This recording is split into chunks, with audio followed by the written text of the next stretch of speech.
Ever wonder how great violinists make those tricky and difficult passages seem so effortless? The secret is not just repeating things mindlessly, a mistake that even advanced players make. Today I'll break down the art of practicing challenging passages with techniques that you could start using right away. These methods were crucial in my own journey, becoming a concert violinist, having started the violin at age 16, and they've been essential for the success of my students as well. The legendary violinist Nathan Milstein once said that practicing is the art of invention. It's no use practicing too much. You have to find out how to do it the best. You have to be able to invent ways of doing it better. Think how to achieve quality. Don't think with your hands, but with your brain. He emphasized creating new ways of practicing on the fly, whether it's through exaggerations, isolations, using opposites, or intelligent looping. Today we'll dive deep into various techniques that are going to help you master these passages. And we're going to use the wonderful Lalo Symphonie Espagnole as our vehicle. It's the perfect piece that contains all of the fundamentals of high-level violin playing. Now, to keep things organized today, I've created a little map of all of the techniques we're going to discuss.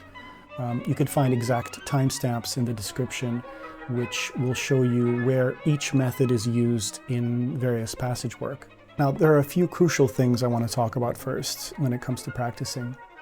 I want you to consider that when you're practicing, you're not really learning a piece of music. You're learning how to play the fiddle.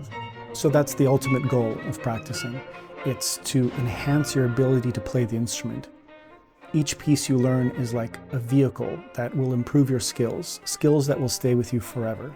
With this attitude, you'll learn things more quickly, and each new challenge will be easier than the last. If you want a cheat sheet of all of these practice methods and many more, you can download my 64 practice hacks.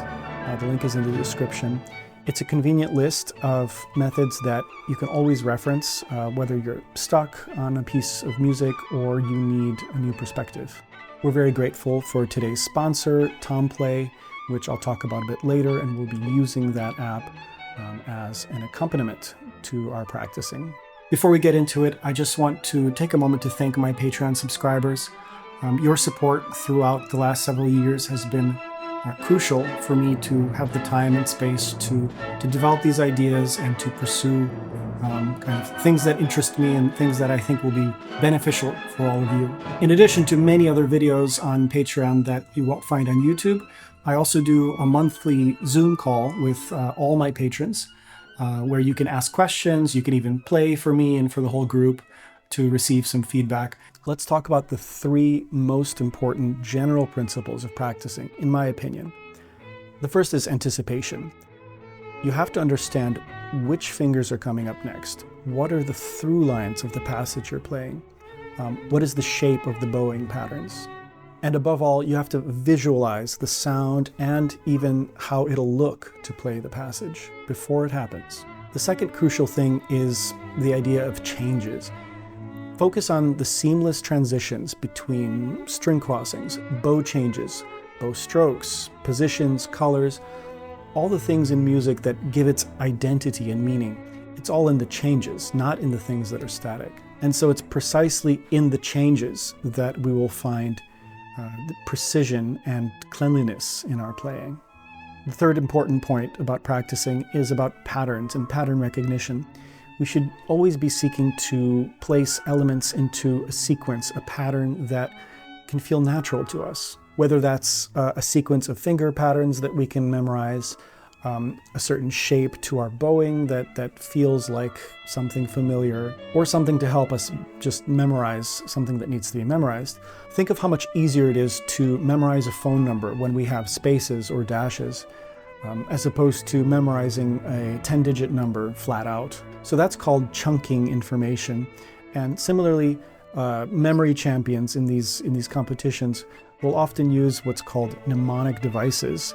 For example, if they have to memorize the first 10,000 digits of pi, they'll create a story, and sequences of numbers are elements of the story. And so They can memorize a story much more easily than a series of numbers. So it's always about relating the unknown to the known, and that's what pattern recognition is all about. Now let me just say a word about repetitions. This is a mistake many people make. When you practice something again and again, you have to have a highly articulable and detailed vision of what it should sound like. You should hear it, you should feel it. Whether it's something imagined or it's a favorite recording of yours, that actually doesn't matter. But you need this ideal to constantly be comparing yourself to as you're playing. So if you're focused on something else other than that ideal and how you're stacking up to it, you're not getting what you can get out of every single repetition, and there won't be as much progress. Now, I hope to demonstrate good repetition habits here, and you'll see and hear, hopefully, that every time I repeat something, I'm trying to look at it from a different perspective, to try to solve a certain issue. I'm not just kind of brute force repeating it until it works. So anyone that tells you you can like watch TV and just kind of on autopilot practice a certain passage, that is not good advice. And I hope you consider a more kind of conscious approach to practicing. So let's begin with our big entrance. Just to get a lay of the land, we want to find the notes with a very neutral tone, aiming for even sound, listening for intonation, and just overall getting a sense of what the challenges are going to be with this passage. So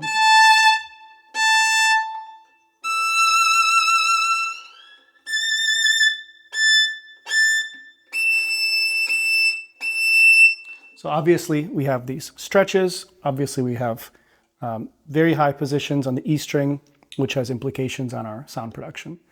So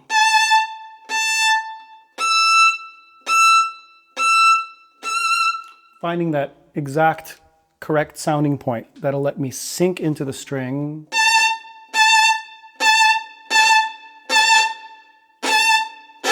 See if it's a little bit off. Middle sounding point, not good here. By the bridge, also not good. So somewhere in between.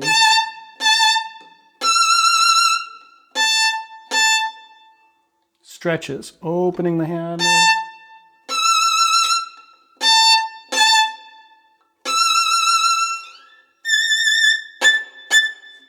The stroke.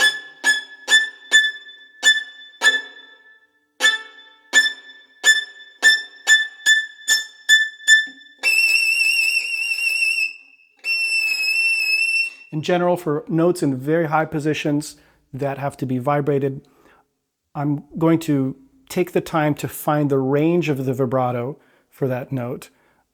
This is going to ensure that I'm not overly tense and I'm not kind of just tightening everything and shaking to get a vibrato. It never really sounds good. Even when it works, it's a little bit high strung. So for very high notes, and again, I'm trying to be very general about this, you're going to find situations like these in all of the music you play. So first, find that note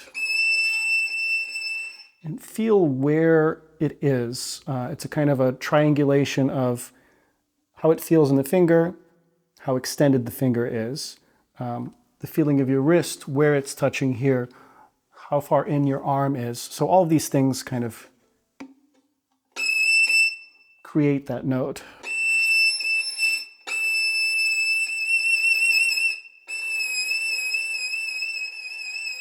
So finding the range, meaning allowing for the finger to flex as easily as possible.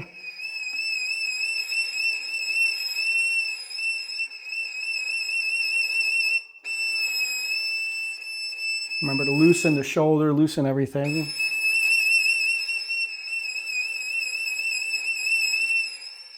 Yeah, if your finger is like a stone here and it just refuses to be elastic, you have to relax it at the expense of maybe not pressing the string all the way down or just not feeling like your finger is solid. That's going to be necessary to find this position, this feeling. So I'm totally loose with the finger and I'm letting it rock back and forth. That's my range of vibrato. So I can tighten that up by pressing a little bit more.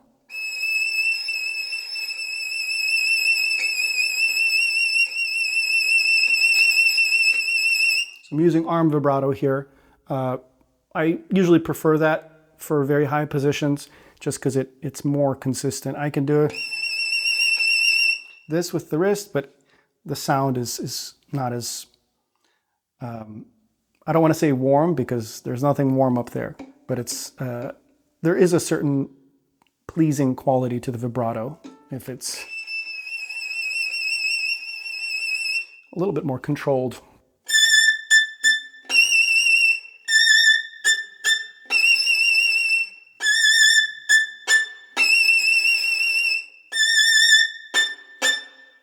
From the string.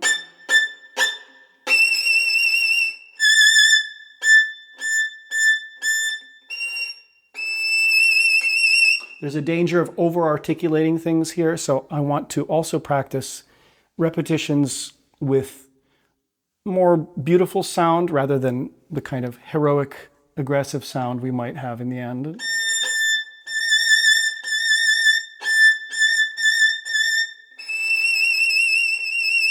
Very free vibrato, don't worry about it being too wide.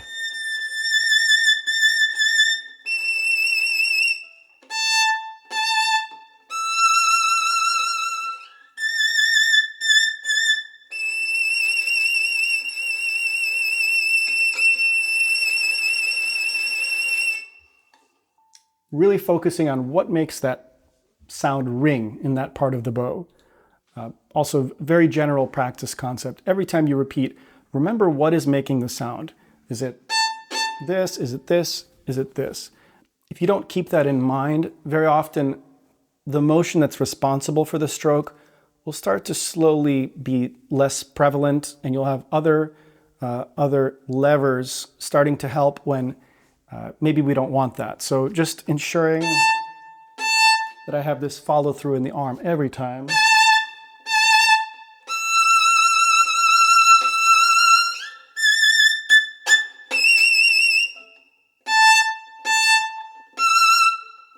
Open, open.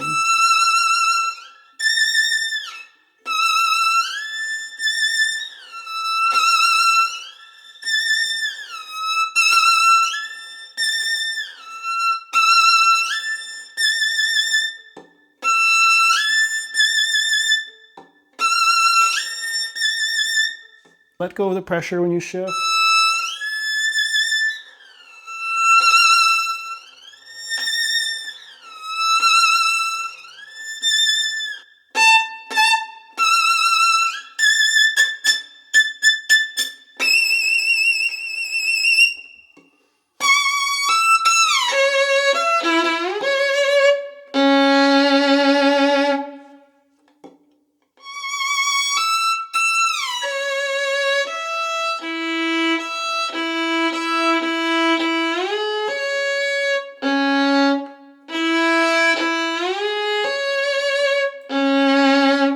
Okay, so there are a couple things going on with this next passage.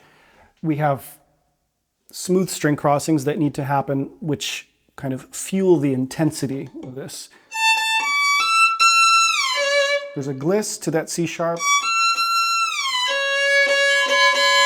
So I want that transition. I'm playing this fourth finger just because that's the transition note.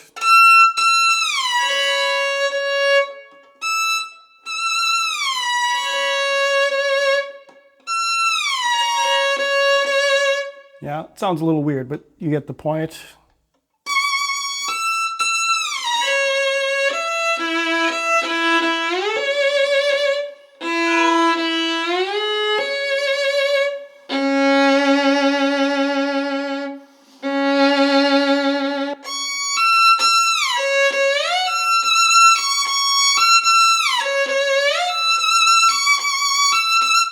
I'd create that little loop for a couple of reasons. One, to get comfortable with C sharp to E. So whenever you have stretches and you need strength and vibrato on each of the fingers, it becomes very important to take care to not tense up the hand. So opening the hand, right? Getting under the fiddle, accommodating the fourth finger. So that's one thing I'm practicing. And then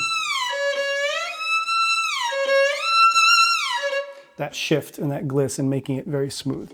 So I can make that loop.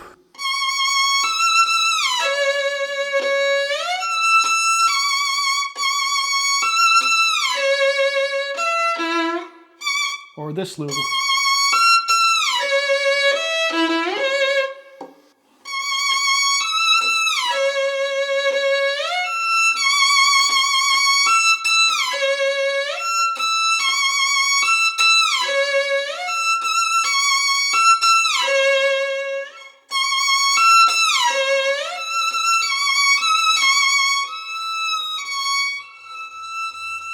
Find that comfort for the fourth finger.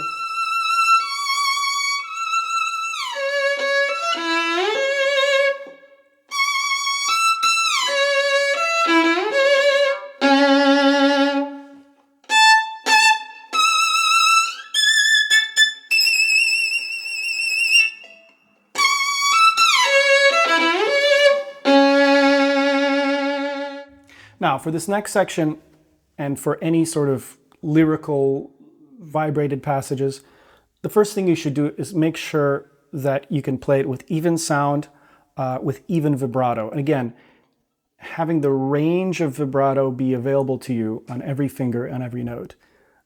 Of course, that's in addition to playing in tune, which we're also tracking. So let's see what's going on here.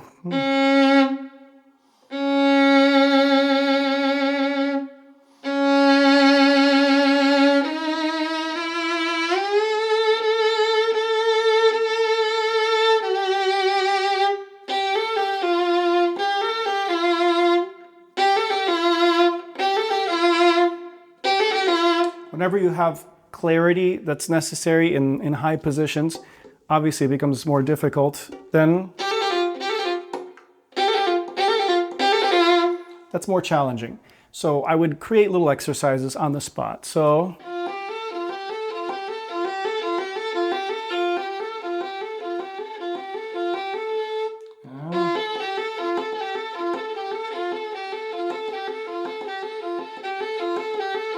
take care to keep the intonation consistent.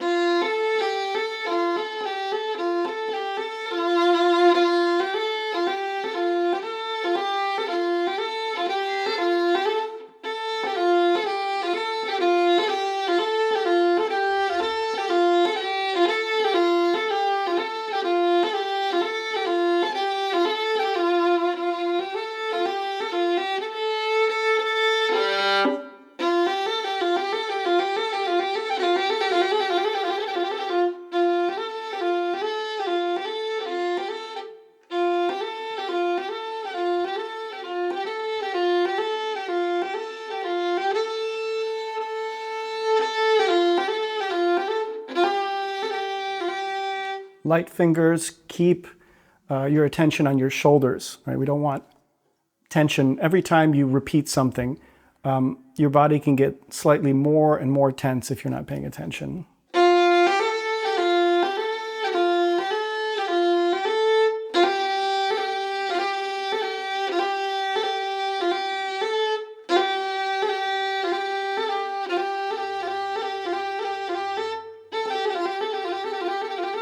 So the point of rhythms is not just to do them, but to pay attention to which transitions exactly, which finger to which finger presents the biggest problem. So for me, it's third finger. I need to kind of bite the string quickly and then release it.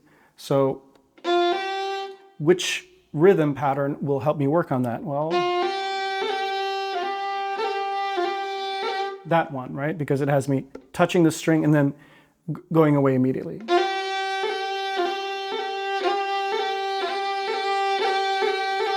I'm getting used to what it feels like to kind of have that precision strike.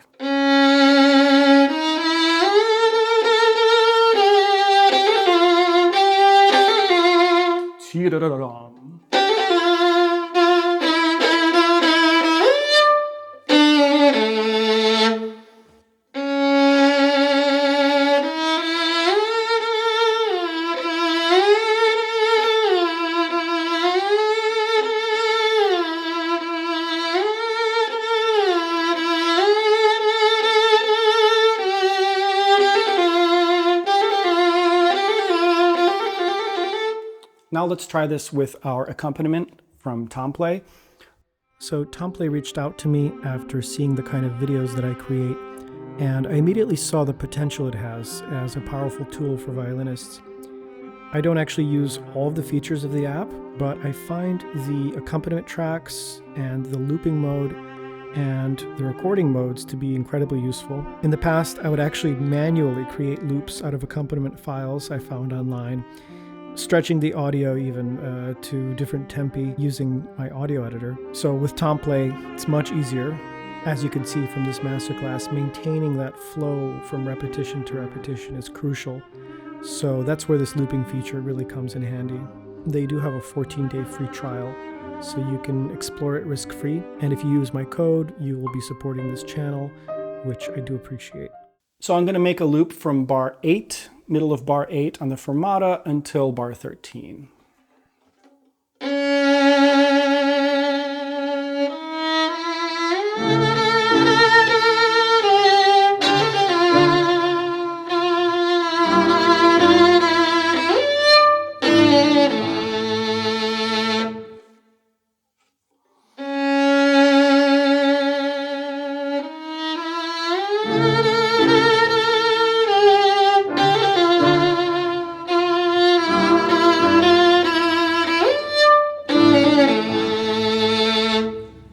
Try piano.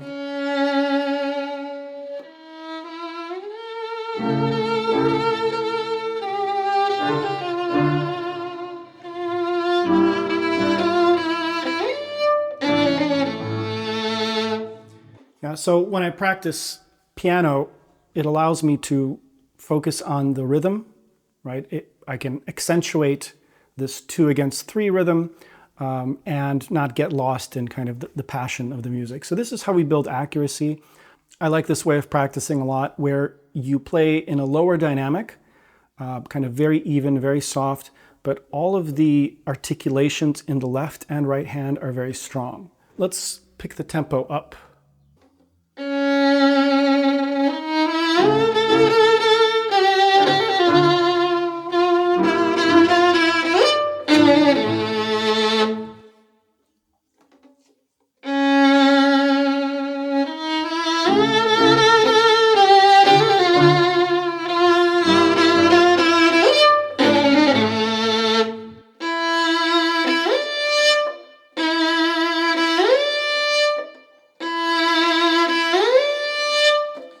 When you slide up to harmonics in higher positions, my advice is to keep some pressure on the string.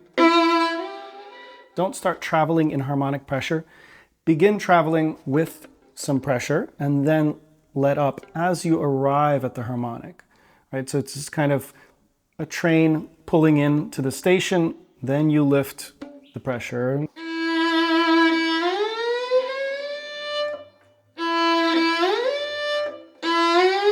This is all still with the string pushed down. And I kind of release the pressure by extending the finger.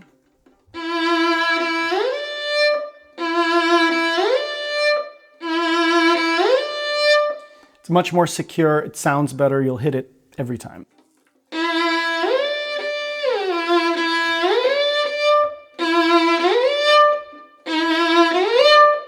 Let's look at our next passage. This is going to be bar 37, infamous passage, and we're going to explore a number of ways of practicing this one.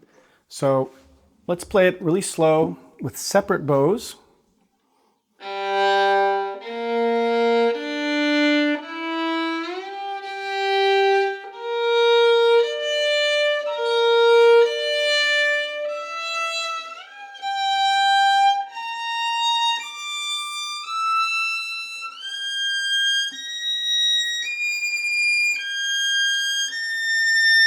Paying attention to intonation, obviously, even sound quality, how my sounding point has to travel to maintain that same sound, the same feeling. Very light pressure in the hand, very fluid shift, imagining the next note.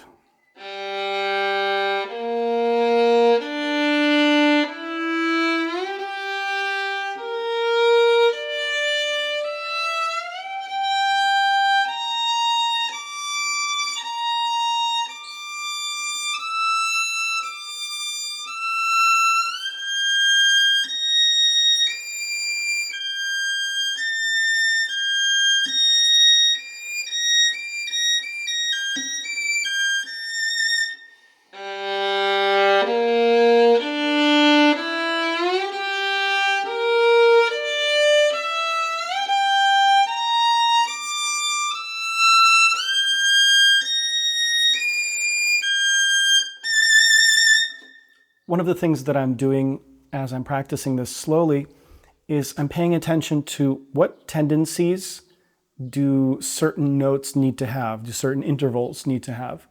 So I'm kind of building this map of intonation. So I'm thinking low B flat. I don't want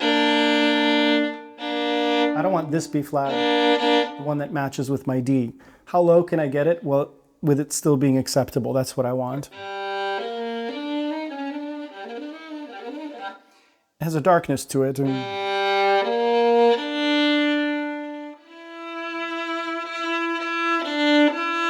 Major second,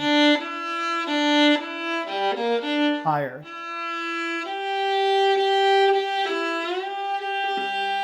Matching open string, low, high,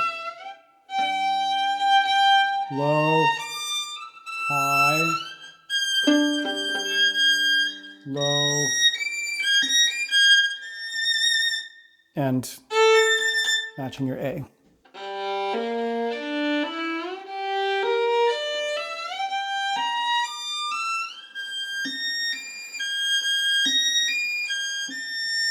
So we're still at the note discovery phase here. I'm not going to do any fancy practicing quite yet. I just want to know that I have a grasp of where those notes are and how the hand feels in each place.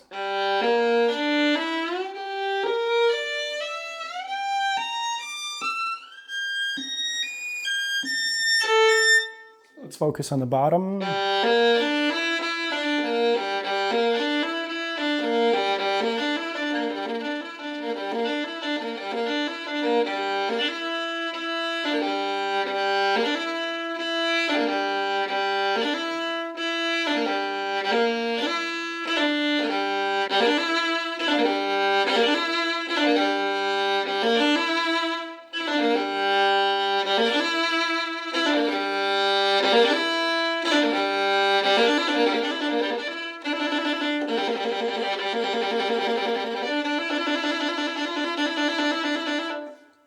Your first finger can often be weak when coming from an open string. We don't often practice that. We practice trills with 3, 4. With our thirds, first finger is usually down. It's not kind of as athletic as 2 and 4. So we never trill with open strings, at least rarely. So making sure that finger is very dexterous. As I'm doing this, I'm trying to pay attention to what I don't like, right? We talked about I have the ideal and I have what I hear. And every time I'm tracking what is not matching about, between the ideal and what I hear. So whether it's intonation or the clarity of the finger coming down or the sound production or the string crossings, that's what I'm paying attention to. Maybe each time I'm thinking of a new thing, right? I do a few repetitions till I like the intonation. Then I shift my attention over, do a few repetitions with another focus.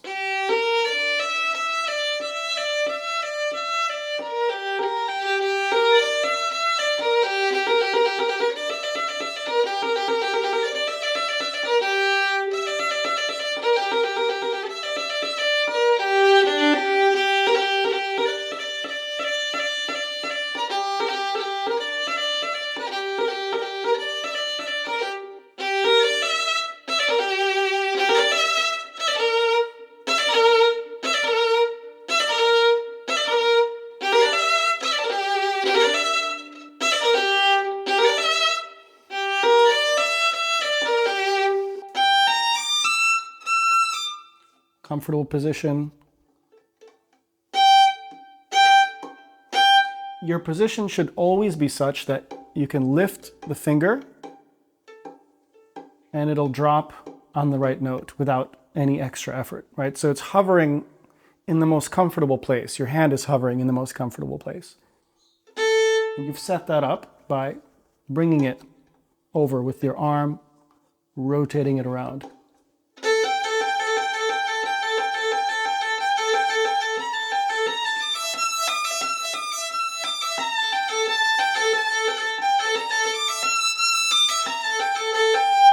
This is a practice technique that I've never heard anyone else do, but I'm sure there's nothing new under the sun. But you can find a video more about this and other techniques I did. I think it was called New Approach to Left Hand Practice or something like that. We're finding things from the air in different situations. I go through a lot of examples there. I'm putting an open string between every note.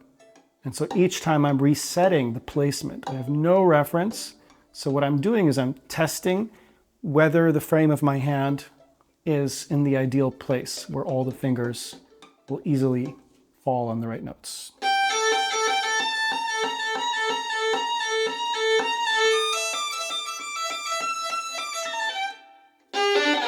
Could have done that here too.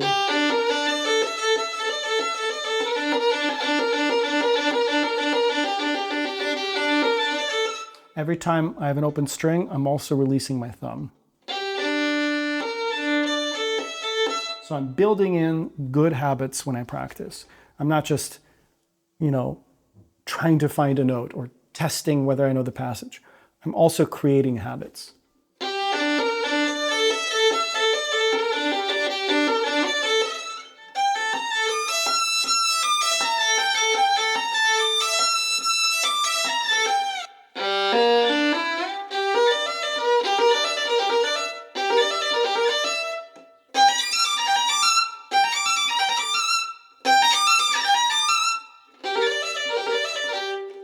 Important thing to know about the geography, how you're playing fifths. It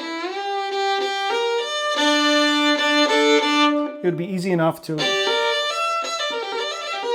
bar those two notes, hold them down with one finger, but in reality, we're not going to be doing that. We're going to be shifting our index finger, and that's actually a very important thing in passage work in general. I'm trying to identify the skeleton, kind of the skeletal structure that I can follow at a fast tempo. And I'm looking for little milestones that if I take care of them, I know that the passage will be okay. So in this example, if I don't get my first finger up to the A string, preparing for the D early enough, to me that just trips up my fingers. If I play this now in a slow tempo, we haven't worked on shifts yet, but let's take that for granted for the moment.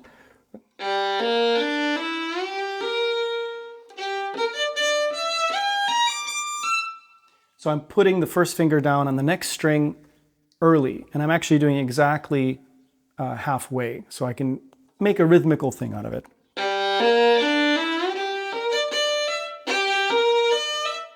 I'm not going to play it, obviously, I'm just showing you. I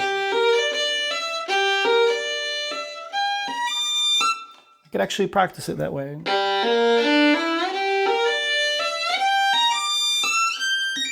So it's a silent placement, but feel kind of the rhythmical dance of that note.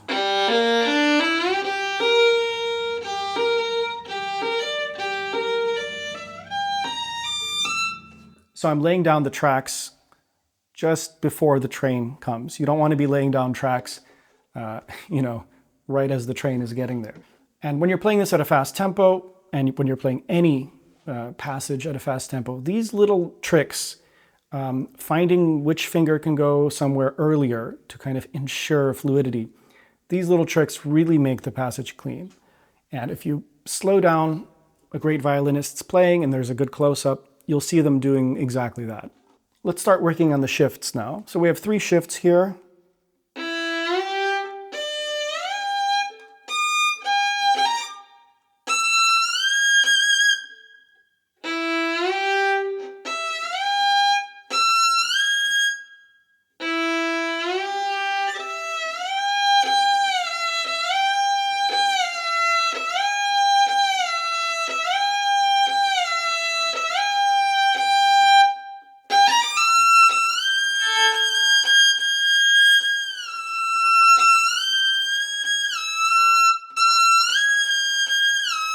I'm overshooting. Why isn't it working?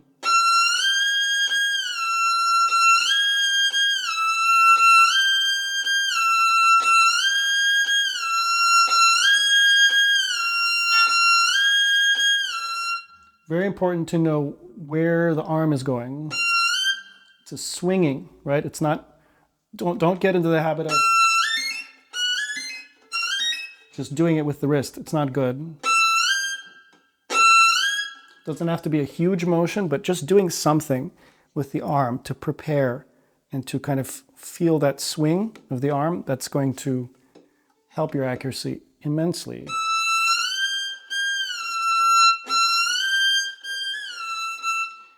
Make sure the thumb is loose as you go back. A lot of people have a problem with kind of bending the thumb when they move back. That kind of tension is very bad.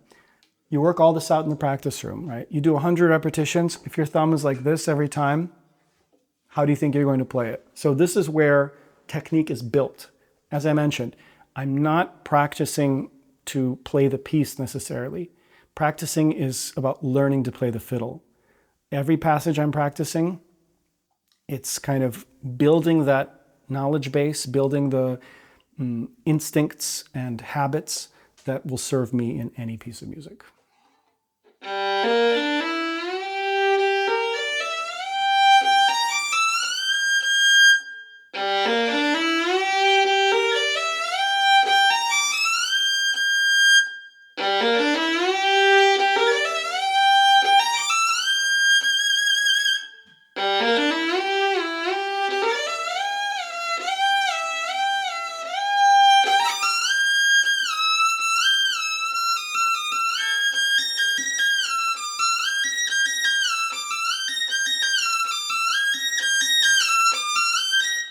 Add a little context.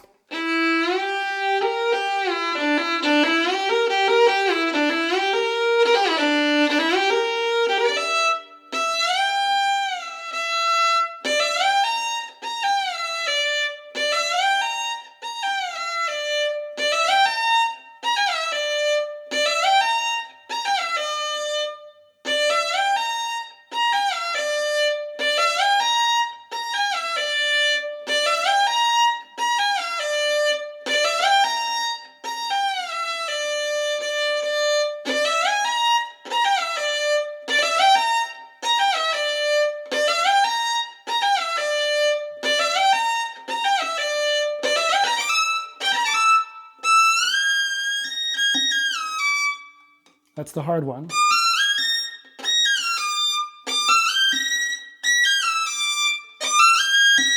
I play this B flat with a second finger. So I have 1, 2, 1, 2, and these are two different intervals with the same fingers. So it's a little harder than before.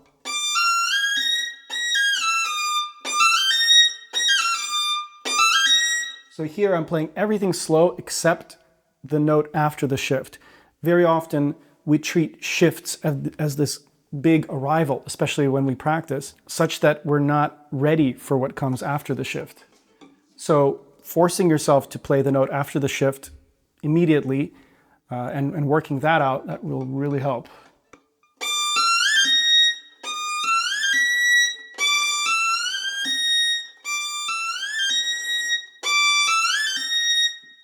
Now I can go back to doing the whole thing fast. It's better.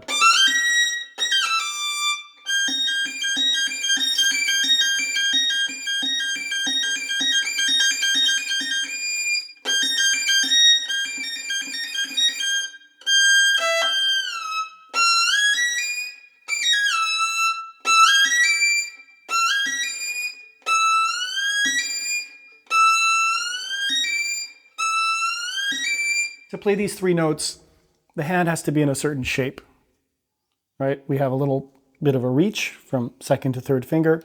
So I can't be adjusting that shape. It's too fast.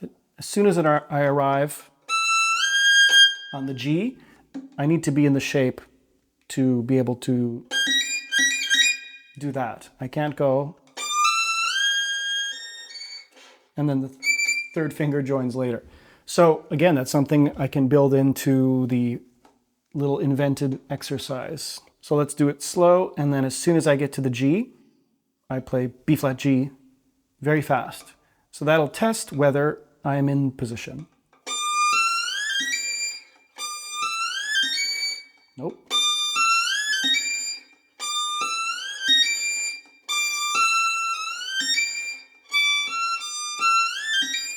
Relax the shoulders, swing.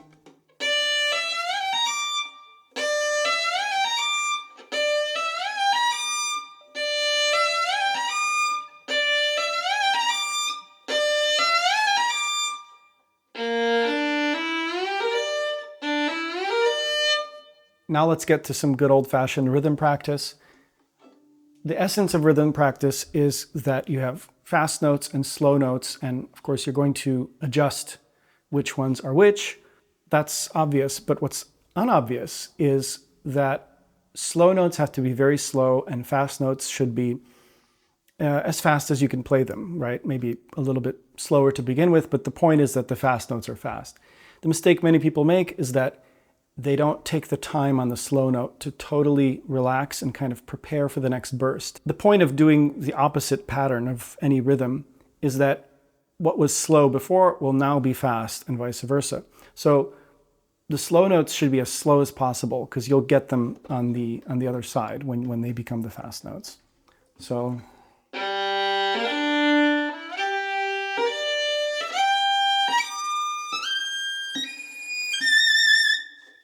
this is the harder variation because we have the shifts on a fast note.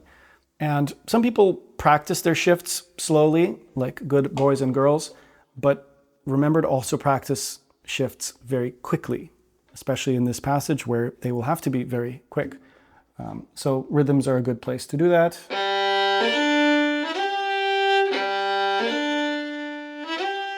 I could sit on that long note forever, basically.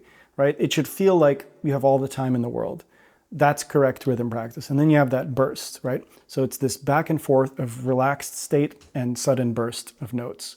And we're trying to control that all here, not tensing up anything that's unnecessary.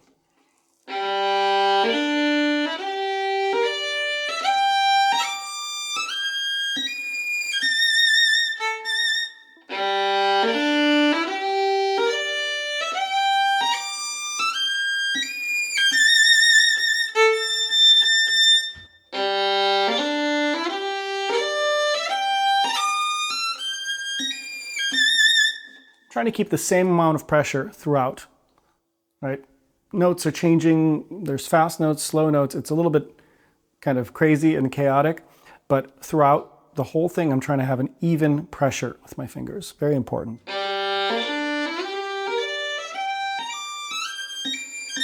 Remembering to put my first finger early.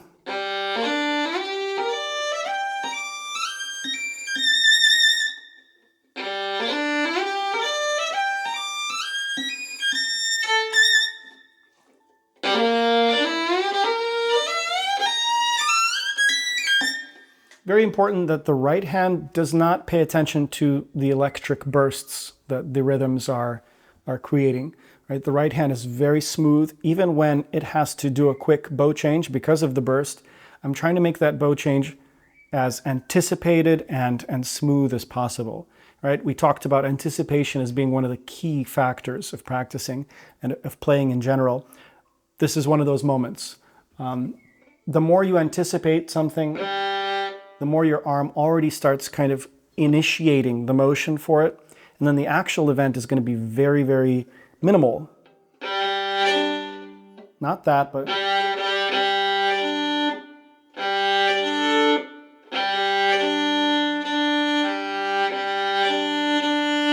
If I want this extremely fast crossing.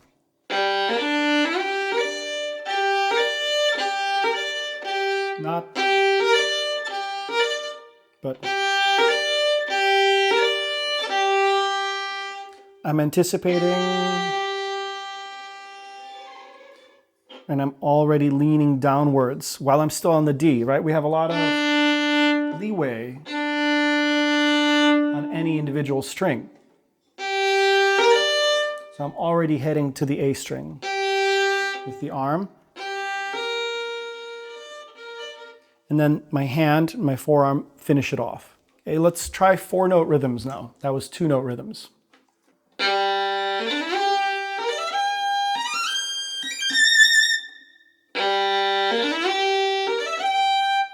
I'm trying to pay attention to and think of all the things we've been talking about. The shifts, the early placement of fingers, the articulation I got, the confidence of the fingers falling in a direct motion without kind of pulling or pushing to one side.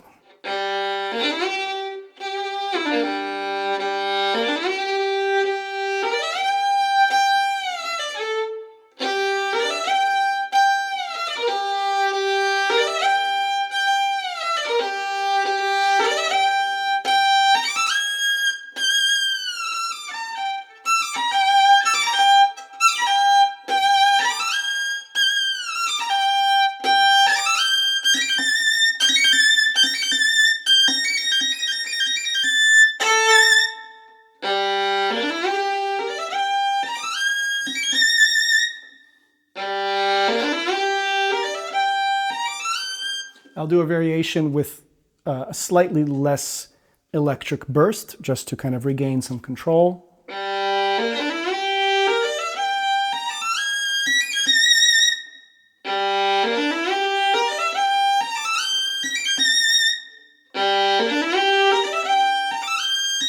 Remember the long note as long as you want.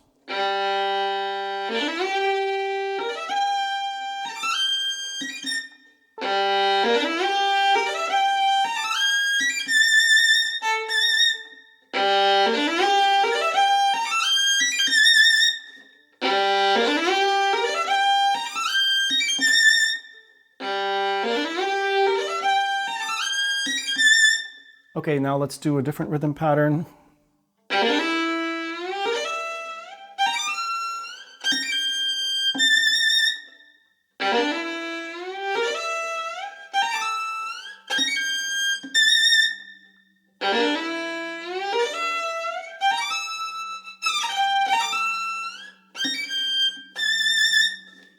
I'm trying to be like jelly as much as possible, especially during these long notes. That is where you kind of take the time to check in with your body. Is everything loose? Are your shoulders rising?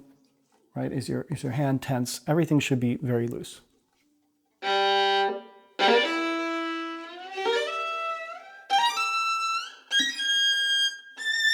Very loose bow too. Yeah, I'm barely holding the stick. Doesn't have to be forte. It's probably good to do this pianissimo as one variation.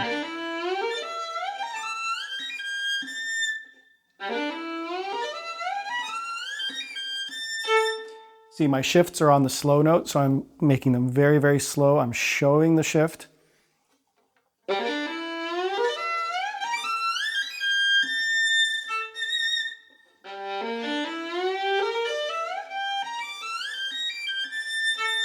Once I've zoomed in and practiced in detail all of these things, at some point I have to zoom out and I have to say, okay, what's the general shape of the arm? I'm starting here and I'm ending there, right? That is one motion as well, and it's comprised of smaller motions.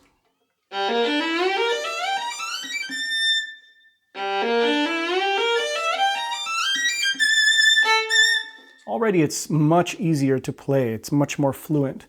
My fingers learned how to be articulate through this electric rhythm practice and from the air open string practice. Now for the right hand, one of the things we can do to promote evenness is to do parlando practice, or kind of a portato practice, where notes under a slur are accentuated. Like this.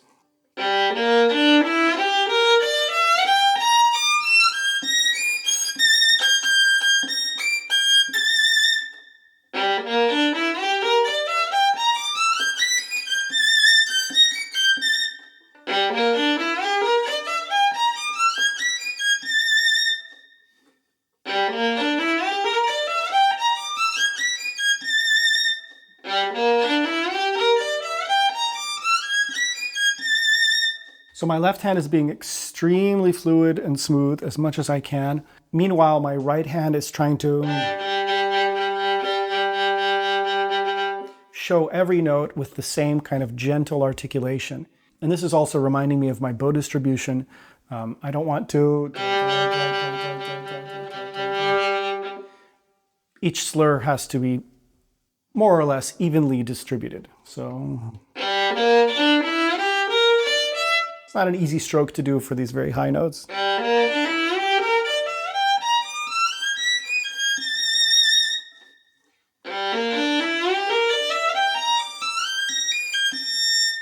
And when I go back to playing the slurs, I'm feeling those subdivisions internally, right? I feel like I have a grasp over the rhythm rather than just kind of a blob of black dots.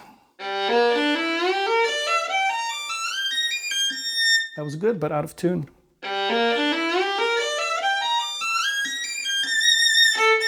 Remembering my tendencies. Low, high, low, high, low, high. Yeah, and then listening for the ringing.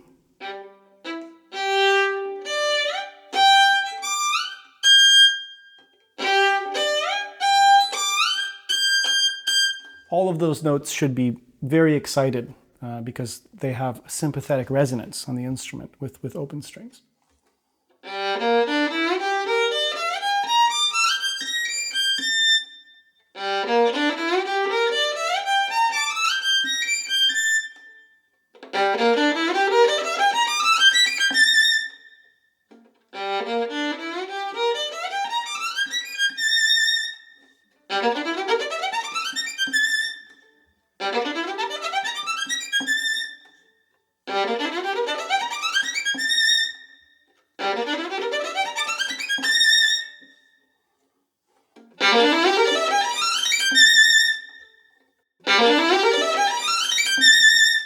Very important to set everything. When you're practicing slow to figure out the notes, take your time and set the bow. Every note should start from a place of comfort and solidity.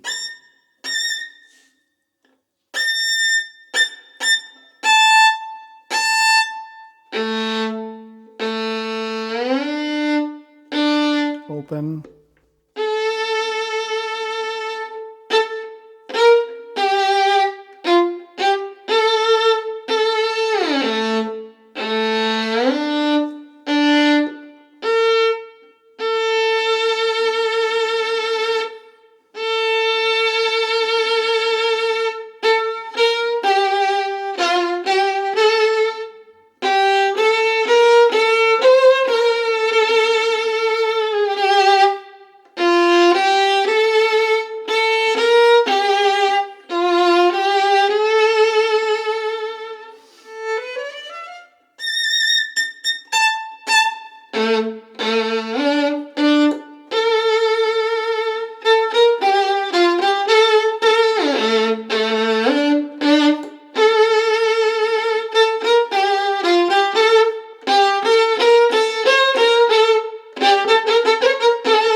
What's very important when you practice lyrical music, to do it in a slower tempo. Obviously, we practice fast music in a slower tempo, but you have a lot to gain from practicing slow music slowly because you get to really exaggerate every intention of the phrase, every inflection.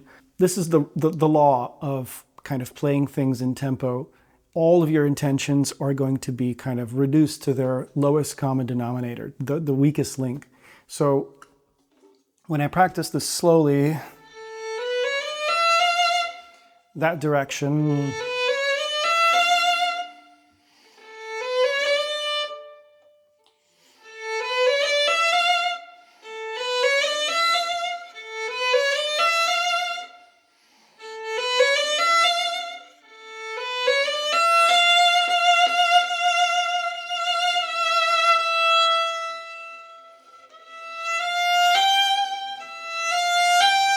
all these dynamic markings, I can really measure them out. In a fast tempo, it's very hard to practice that. If you had to sing this as a largo, how would that sound? How would your practicing change? How would your interpretation change? How would you feel the connection between every note differently, right? When things are slower, we're forced to kind of contend with the connection of one note to the next. What's the gravity of one pulling on the other? How are they being strung along to form one line?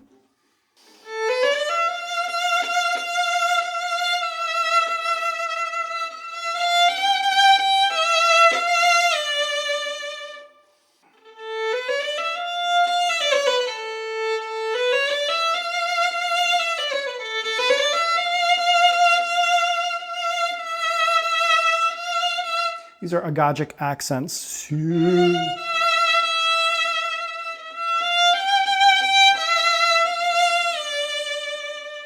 Okay, now let's play this with Tomplay. I'm going to choose a moderate tempo, and we're going to do a loop like last time. So I'm going to start here, just a bar before this lyrical section starts. And for now, I'm just going to do this first octave. When it goes up to the higher octave, I'll stop.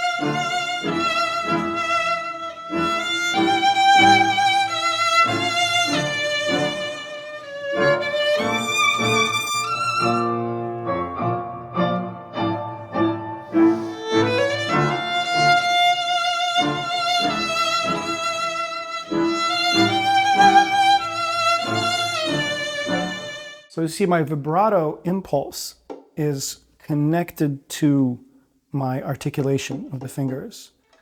So it's not like I turn vibrato on and I play this passage. No, each note is like a little explosion.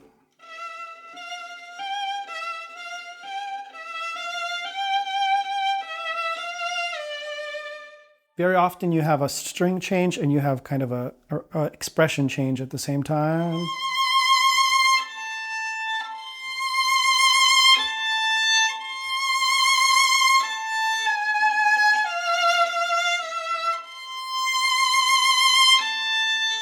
So I'm creating intensity on the E string and then suddenly letting go on the A at the frog with a bow change without an accent. So that's challenging, but how do I do it? Immediately release the pressure, the tension on your fingers, yeah?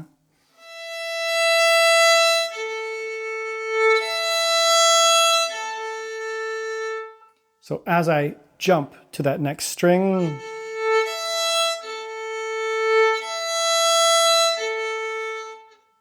yeah, I'm anticipating what the angle will be, and I go to that angle very quickly while at the same time releasing the bow, so it's very, very light.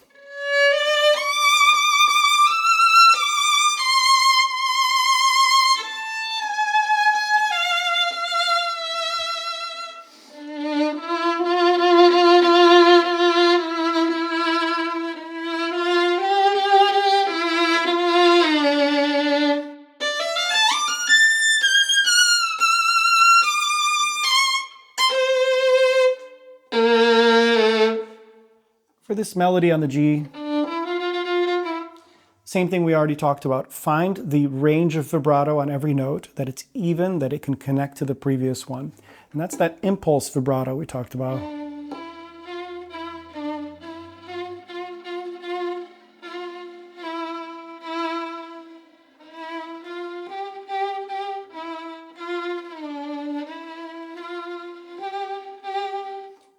See how I'm creating an impulse and then I'm letting go, I'm loosening it.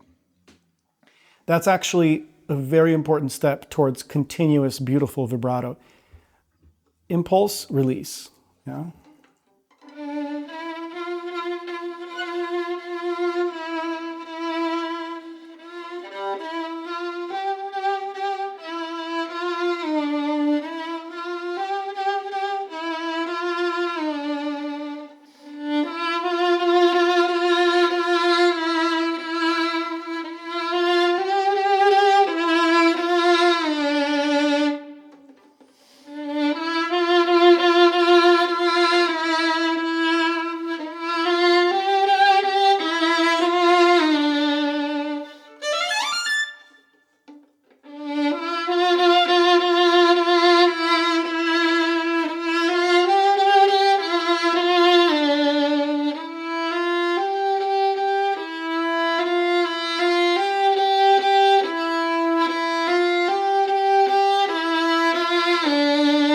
Let's again do this practicing where I play with no vibrato, with very light sound and extremely clear left hand.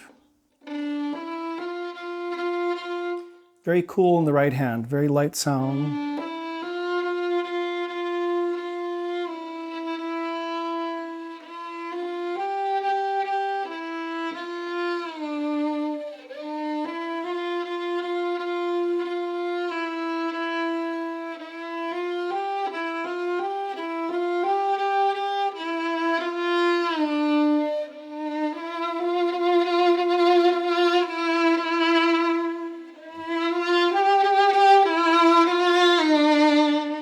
It's kind of two phrases, and I'm exaggerating that when I practice. I'm letting one really kind of die and fade away.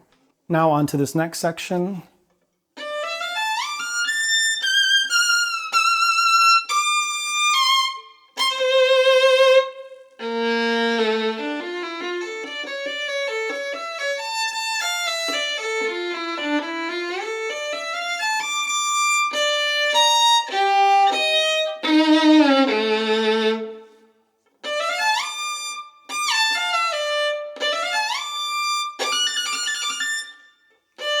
Splitting the passage up. First thing I do, okay, there's basically notes before the shift and notes after. So within a given position, I want to be very clear. I want to execute those notes quickly. That's what my aim is for this practice method.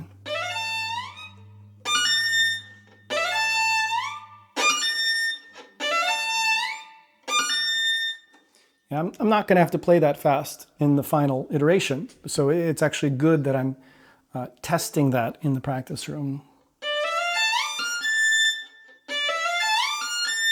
So let me add this shift to the top.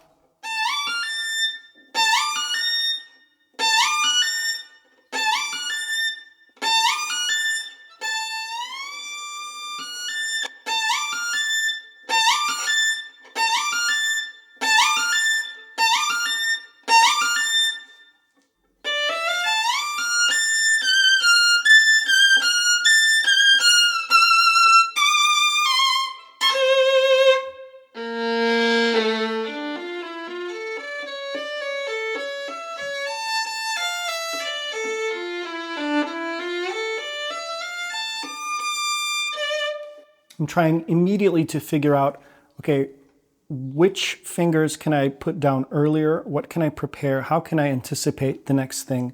Also with the string crossings. So let's do this separate bows.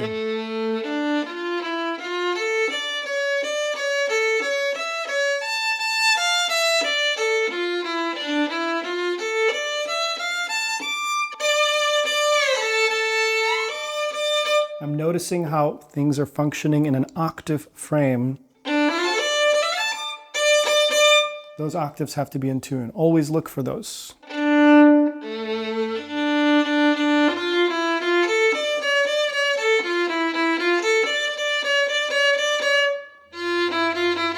Intonation, low F, high C sharp.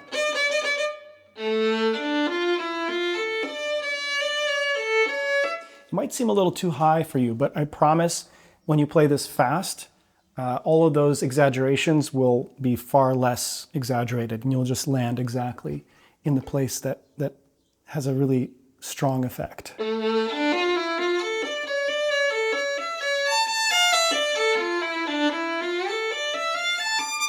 going to invent little loops to practice for the left hand clarity.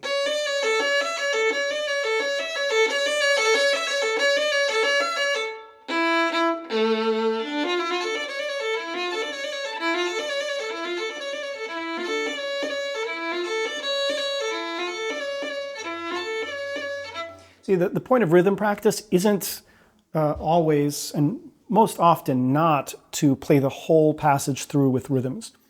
I prefer taking these little chunks, and as you're inventing ways of practicing them, do rhythms as one of the ways, right? So basically taking a chunk and throwing all kinds of different methods at it so that you can kind of test where the issues are, which transitions are the problem, yeah?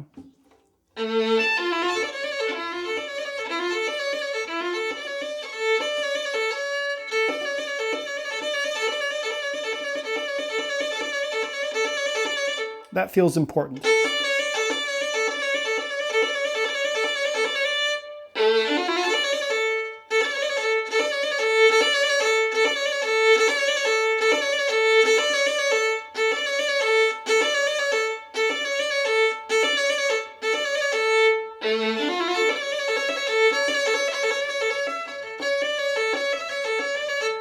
It's your Schroedick practice, right?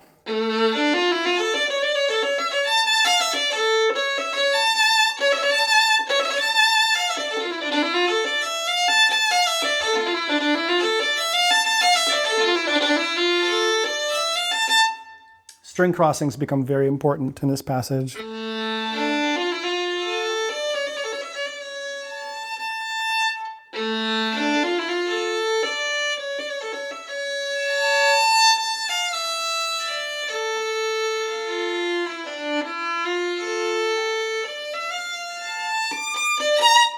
So I'm kind of doing this slow motion when I am approaching a string crossing. So when I play this in tempo or kind of playing it through, I'm trying to feel each one of those string crossings, and I've built up a sensitivity that if I have a string crossing that is bad, I feel kind of a little shock, and you know, it's time to go back and fix it.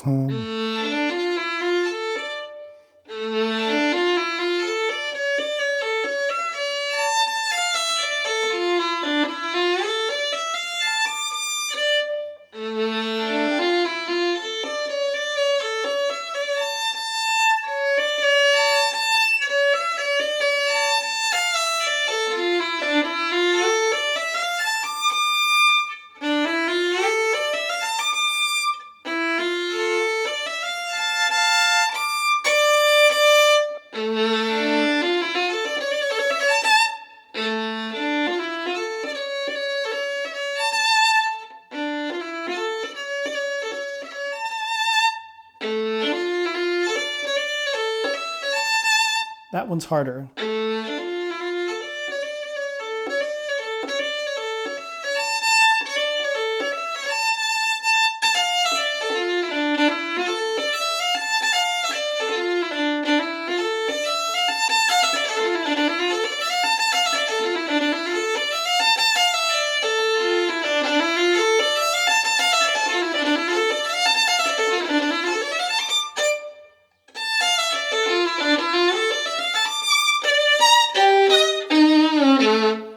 Now let me practice again with the soft right hand, loud left hand method.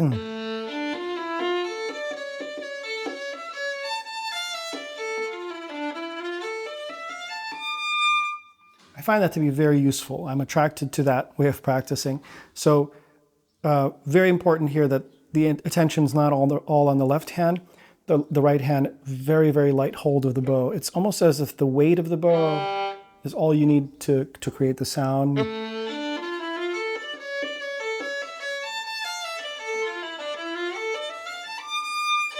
Okay.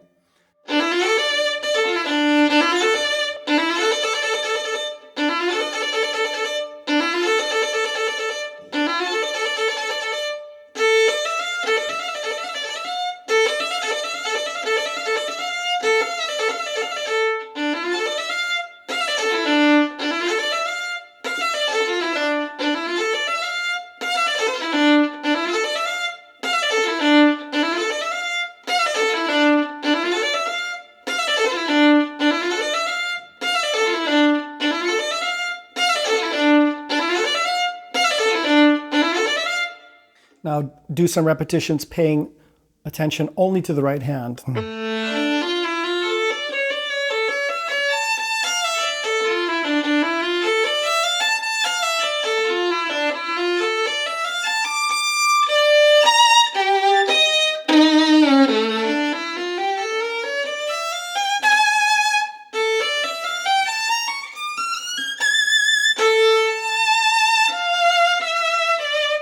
But one other way to practice it is to really turn it into a singing line, obviously in a slower tempo.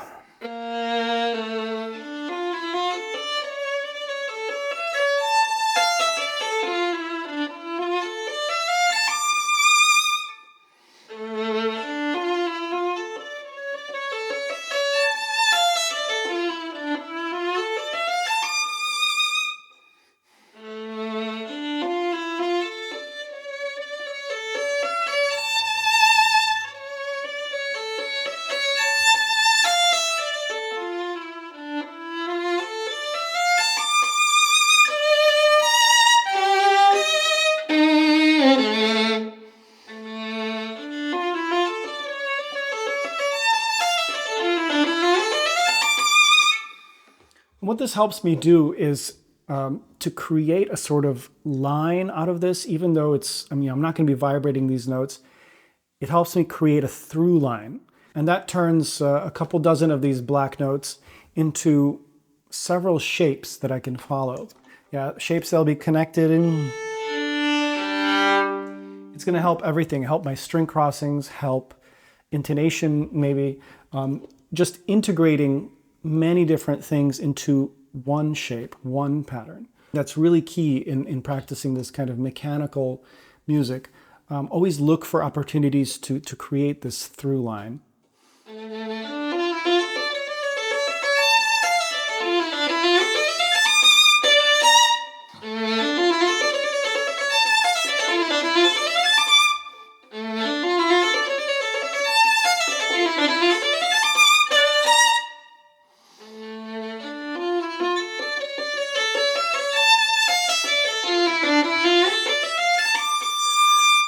You can imagine how expanding with this crescendo and this fortissimo, not just kind of pushing forward, but something more dramatic. I have a little program that runs in my mind when it's time to kind of expand and play with a real singing tone in the middle of a technical passage. So the immediate impulse should be to expand the amount of bow usage, because very often with passage work, you should be kind of minimal, not really using more bow than you need, prioritizing clarity, prioritizing a certain compactness. Obviously with this passage, we do end up using the whole bow. There's a crescendo there. So practice this with a lot of bow.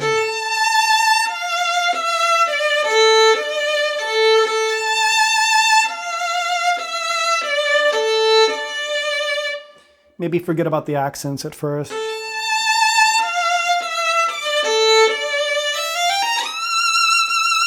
So maybe I'll do the tail end of this.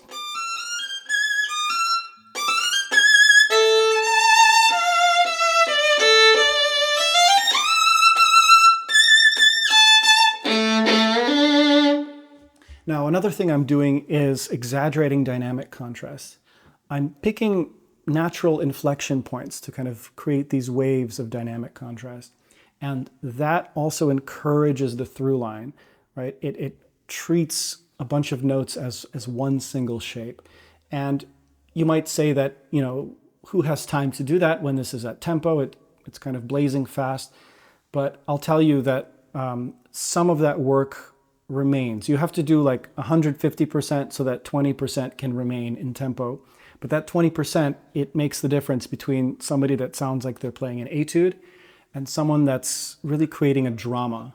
It's part of a narrative, part of a story.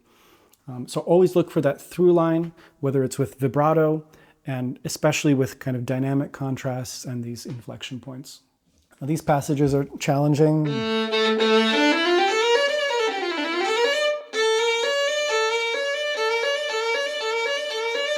Dexterity of 1 and 2 when we have a big stretch. This is stuff you're going to come across in everything you play, these awkward intervals, and they have to sound perfect, right?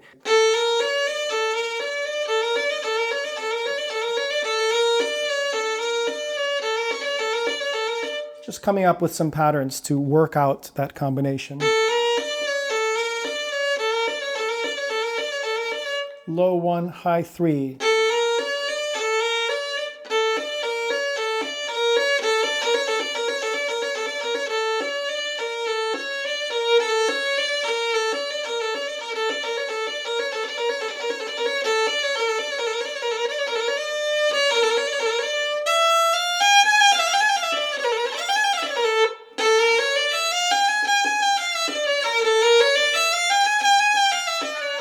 Of those methods I could do for, a minute or so, which is actually a long time.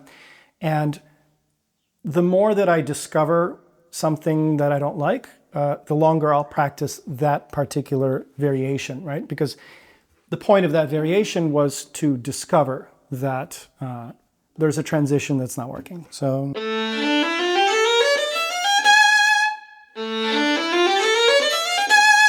string crossing.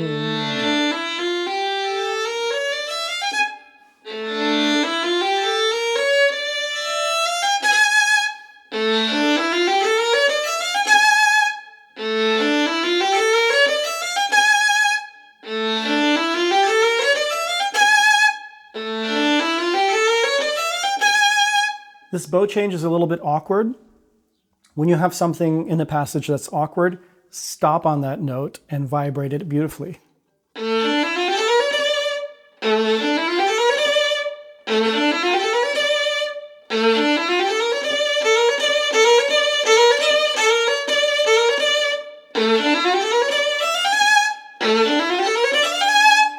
See, now that D isn't this kind of hiccup.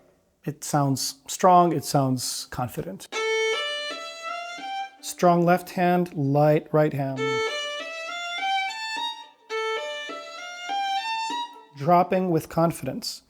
Yeah, very often we're told, and rightly so, that the fingers should be very close to the fingerboard.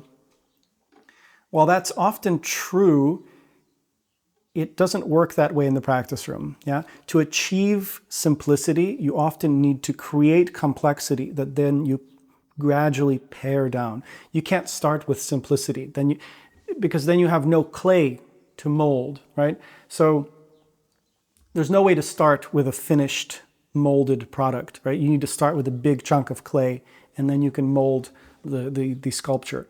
It's just like that. You need more raw material. You need obvious, exaggerated motions.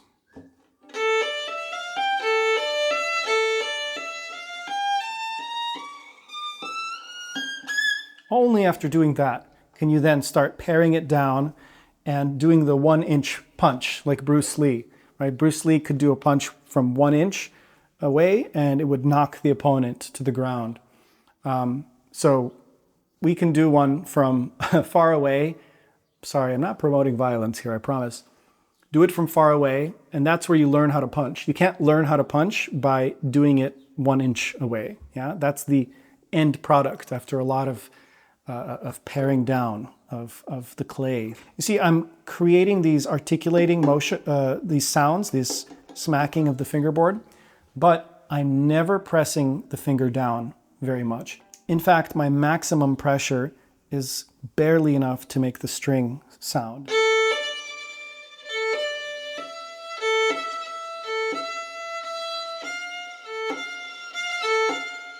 So I'm able to combine this wet smack, as Grigory Kalinovsky calls it, the smacking of the fingerboard. I'm combining that with lightness of absolute pressure into the fingerboard. Yeah, that's the magic combination, right?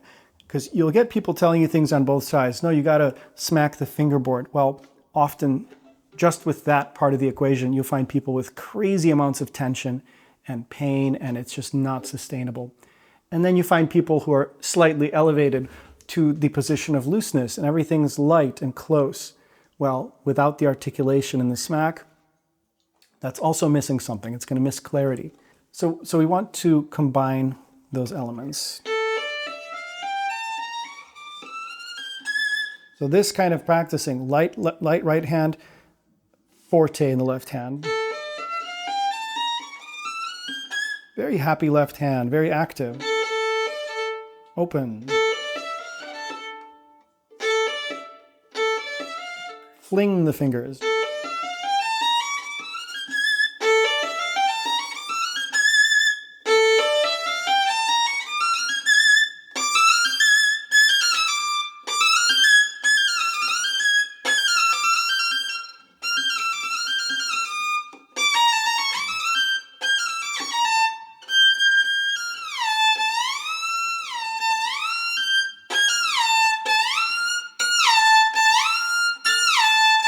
That's the whole range of these shifts, right?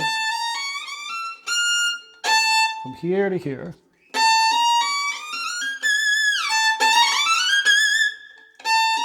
Anticipation of 4.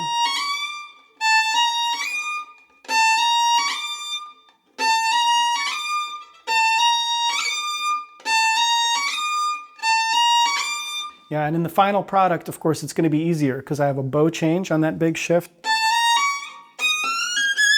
So all of the extra hard practicing I do on one bow, that's going to pay dividends. So I'm not only inventing ways of practicing something, I'm inventing ways of making it even more difficult. Always, always.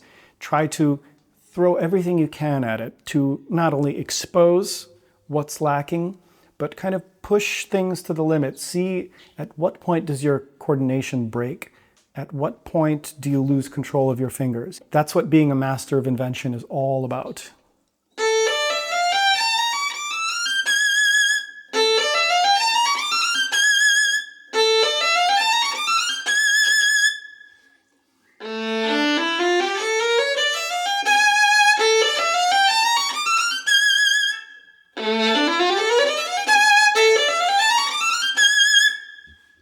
So if I could do it like that every time, maybe 10 times in a row, okay, then I know the passage. But I guarantee you I can't do it 10 times in a row without any mistakes at this point. Right? I need to repeat it many, many more times. Take a break, do, some very, very targeted things, and then go back to repeating it.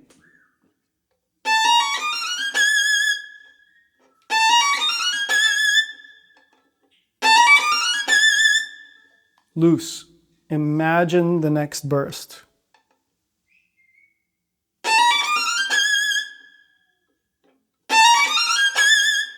Sloppy.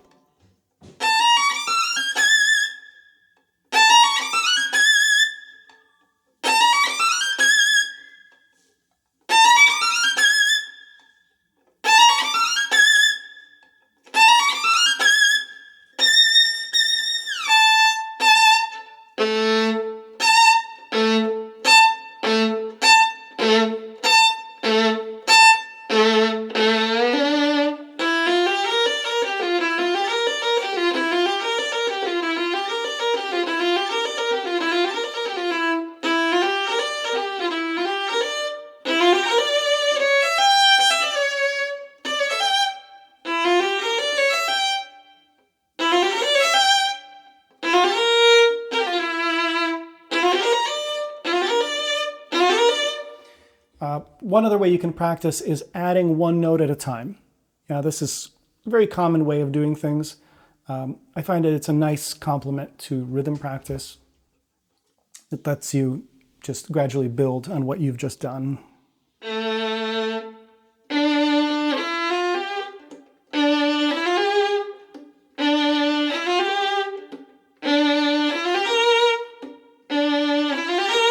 Final note is always played beautifully with vibrato, and the passage is almost phrased to that final note, whatever it is, right? So you kind of create this through line that goes to this new note, and the new note is played with confidence and beauty.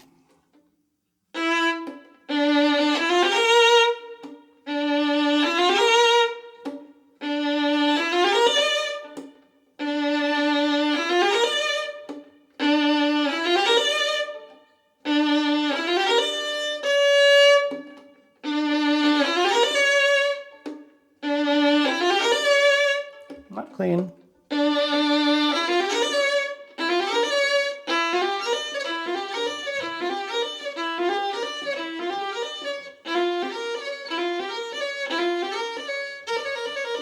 This, again, remember this big interval between 1 and 2?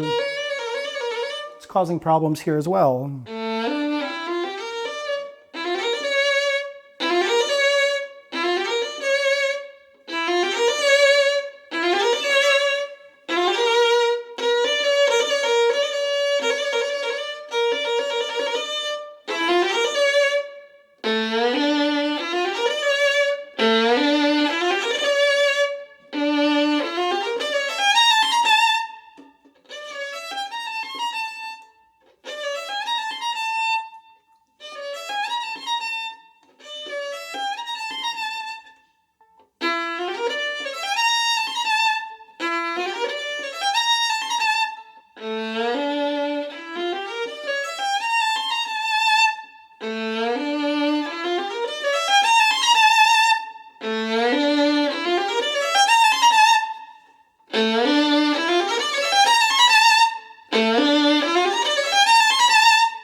So very angular in the practice room.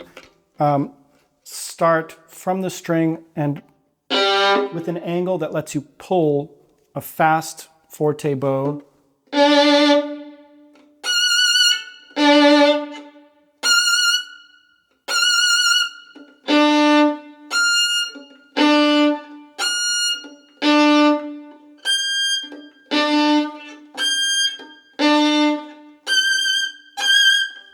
So I would do that quite a bit, maybe for a minute. It'll seem like an eternity. And then the next day you do it again. You do it again and again. You'll see that with each subsequent day, it'll take less time for you to just start hitting every single note every time. Catch, I'm thinking of catch, and then close the elbow. Very often we get tight here trying to get sound at the tip, but actually I want you to hang on the index finger, hang on the tip, let the arm hang, and then just close the elbow. You'll get all the power that you want, and it won't feel like it's a lot of effort.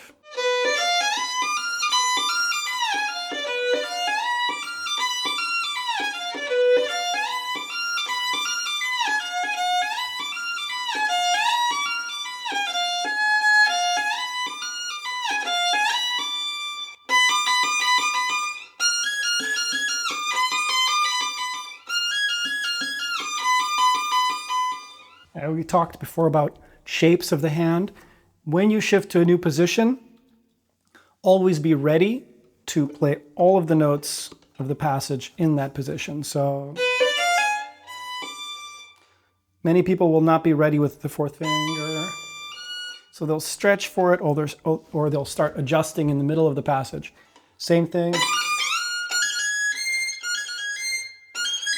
It's too late. As soon as you shift to first finger in each of these positions, first finger means all the fingers are ready. Yeah.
So that last arpeggio can definitely be better.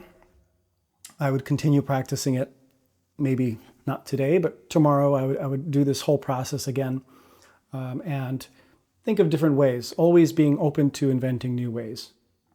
So now let's fire up Tomplay, and I'm going to practice this slowly with the accompaniment and the looping feature, which is really nice. I used to actually copy-paste many iterations of the same bar on this simple audio editor on my computer back when I wanted to do these loops, because having to stop each time, reset the playhead, it's really not efficient, and the flow of going from one repetition to the next is actually quite invaluable. So let's start at around bar 61, and we'll end the loop at letter C, where we finished.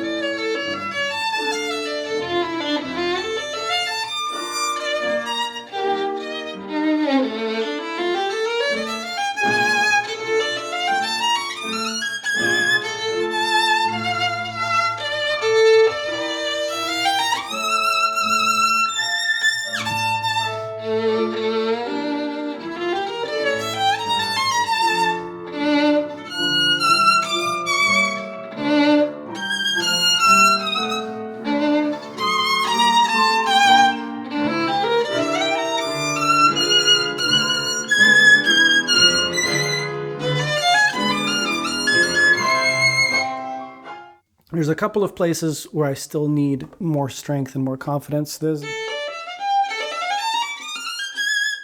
nothing I can't play in that passage, but when I have it in context, there's something about that passage that isn't always reliable. I think it's the way that I start. When you practice something in isolation, very often you can get it perfect, but then when you put it back into the context, something's wrong. And I think that's all about anticipation. We talked about anticipation. I just didn't feel good about those first few notes. So the answer there is to add more context when I practice. Not doing so much practicing starting here, but always starting on the previous.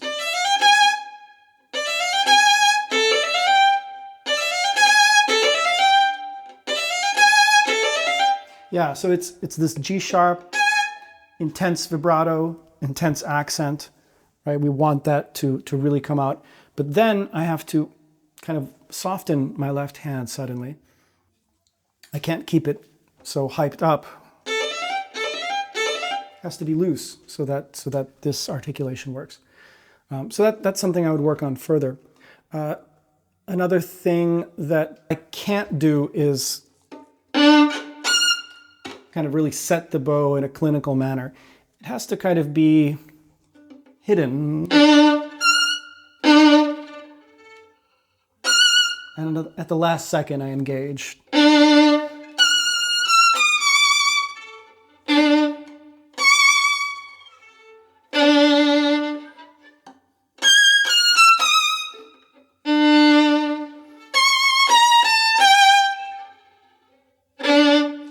So I'm imagining that the bow is kind of floating, and then I lock it in with an accent.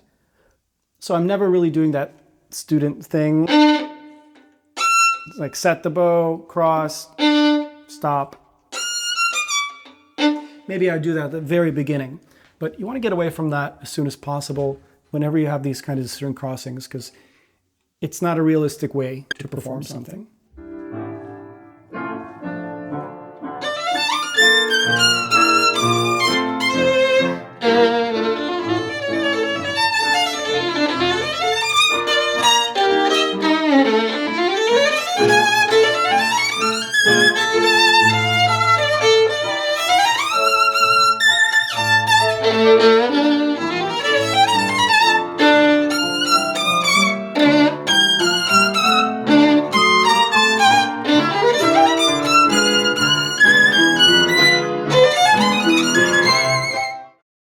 Okay, let's move on to the development. There'll be some new practice techniques here, obviously some of the old ones, and let's just keep trying to invent. So I'm going to play through it very slowly.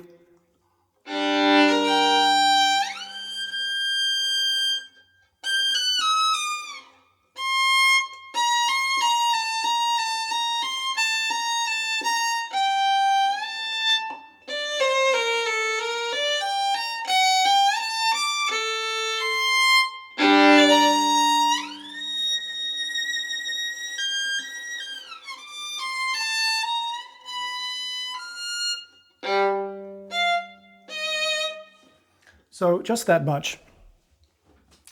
Immediately what pops out to me, of course, this shift.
And this is a romantic slide. So it's a little easier, I find, than trying to do... I wouldn't do that. Then we have this. Remember we talked about specificity of intervals at faster tempi, but now we also have the added difficulty of higher positions. So second finger will want to come up and third finger will want to come down. So I can invent this kind of exercise. I've used it before.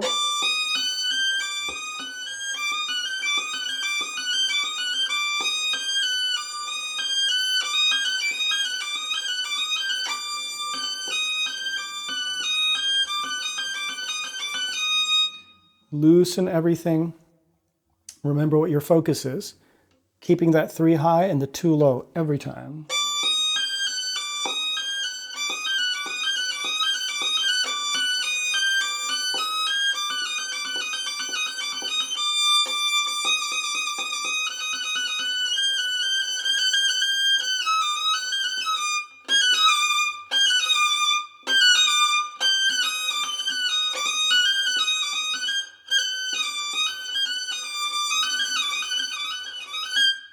I'm noticing that this passage works much better if my first finger is down, because then I can push and I'm sort of grounded on first finger and I know that I'll land there. It's one less note that I need to measure. It's already down. So then I'm thinking, okay, how do I work backwards from that? I need the first finger down. Put it down right before you play the passage.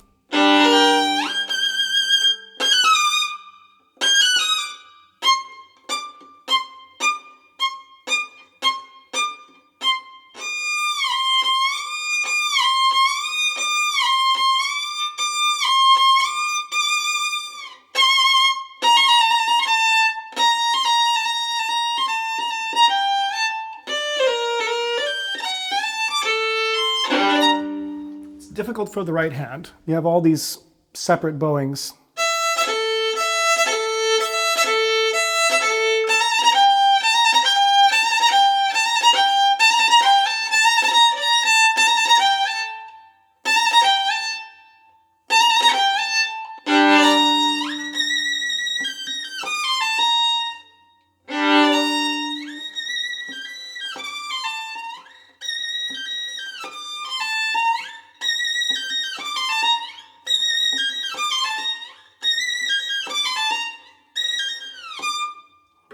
Sort of flicking my wrist back to get this fourth finger.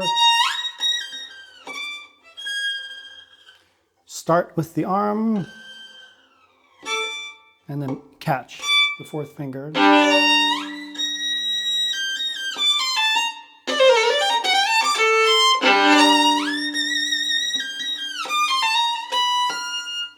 See how I'm moving? One shift down and then a small shift. I see these successions of shifts, each as a pattern on its own. You know, there's the swing of one shift, and let's say that's like a half circle. And then there's the swing of multiple shifts. So big circle and then a small circle. Everything is circles. So big, big, small. See? So it's all one thing, not like this mechanical one shift and then the next shift. You want to string all these shifts together, and it's what we talked about with the chunking of information. It becomes fewer things to remember. It's one thing, and it's just more integrated. It's more likely to be in tune.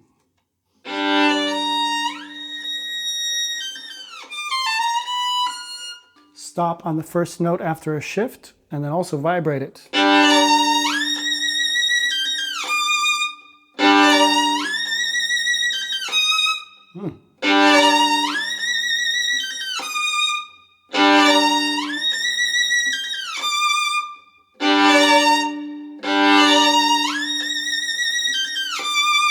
So this is all helping me anticipate the next motion, thereby making the transition smaller and more elegant and cleaner when it's a fast tempo.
This shift is a little bit challenging. I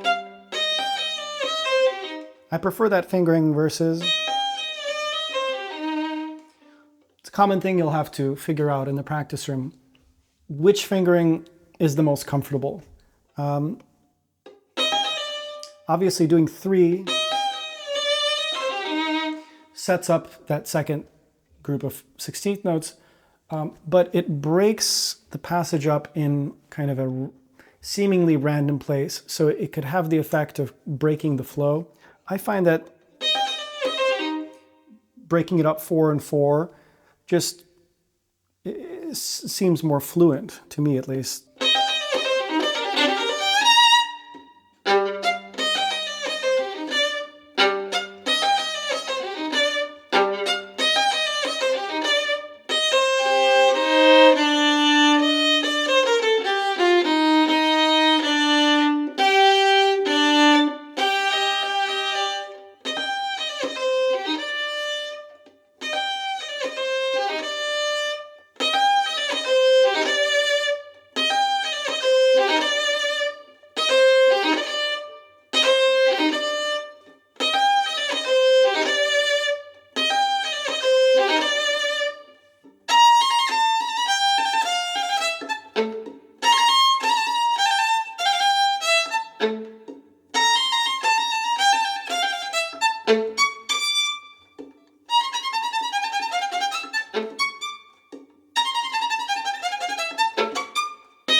These articulated notes need to be really, really heavy and crisp and clear. Yeah.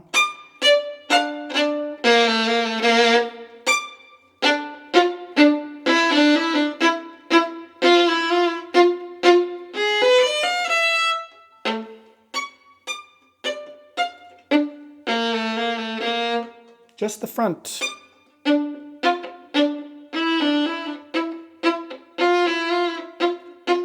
It's very light, but super, super sharp and articulate. Yeah.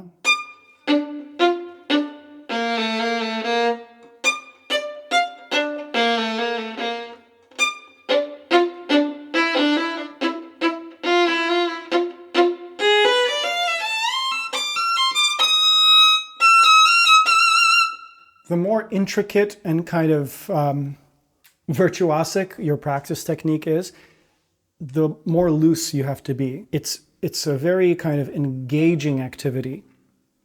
There's a lot of fireworks, but inside you have to be so cool and you have to be totally loose. All the electricity is here.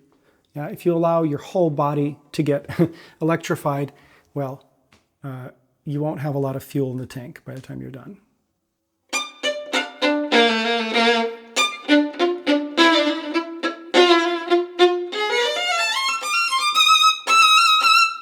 Yeah, so I'm letting this, my problem is I'm letting the sharp articulation sort of infect this line. I don't want to start with an accent, yeah? Again, anticipation, one of the most important things we're talking about today. So,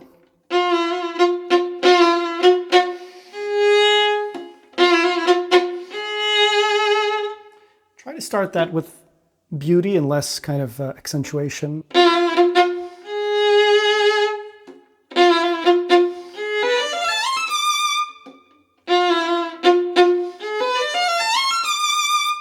So almost thinking mezzo forte when I start this.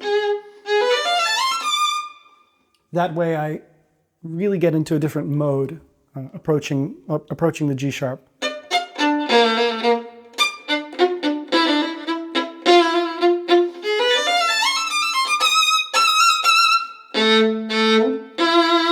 A lot of fours and twos coming around the fiddle.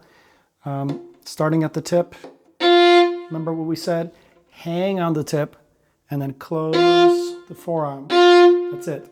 You don't need any other exertion of force.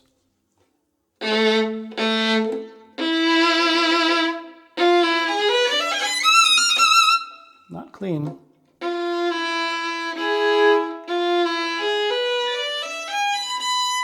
To move my arm with the passage.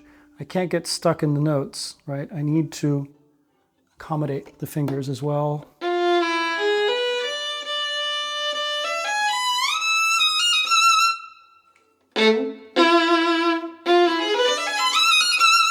So I could do it fast. I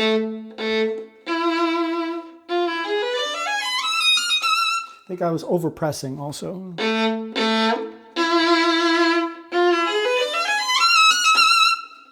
This is a great place to do the brick by brick, adding one note at a time.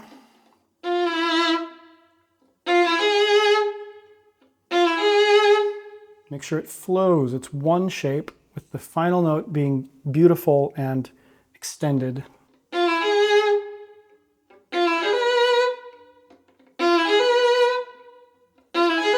That's actually the hardest part, just these first few notes.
So here I'm checking with open strings and checking for sympathetic vibrations.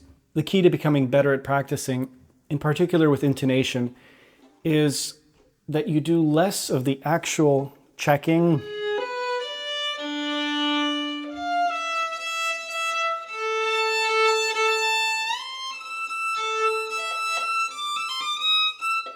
I could stop and I could check each of those notes.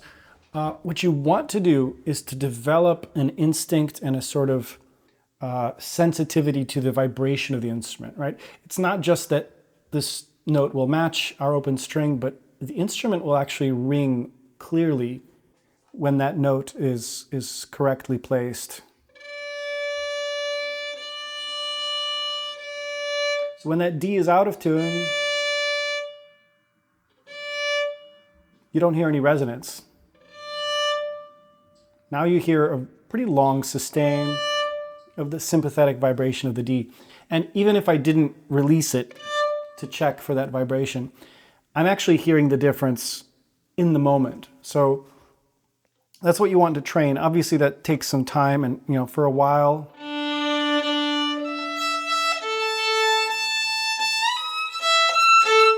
you're gonna have to check your notes if you're not used to doing that. It's surprising how advanced certain violinists have gotten without doing much of that intonation work. I find that those sorts of musicians hit a ceiling with the level of accuracy that they're able to achieve. Take it from someone who knows about this, because I was certainly one of those people. I was pretty well developed as a violinist, and intonation was something I focused on, of course, but not in this like really systematic way where I'm always listening for the vibration of the instrument and the vibration of the sympathetic strings.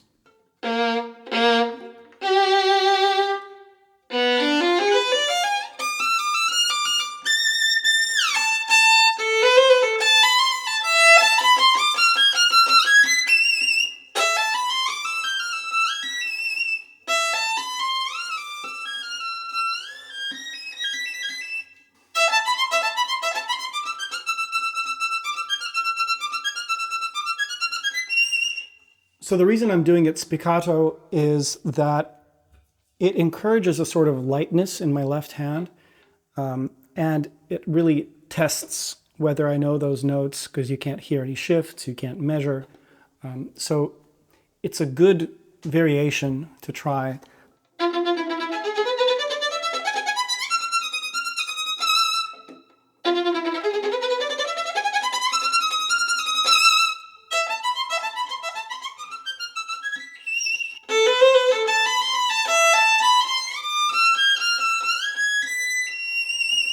Notice how I'm thinking of how my arm is moving to catch all of these positions, right? Taking my hand there.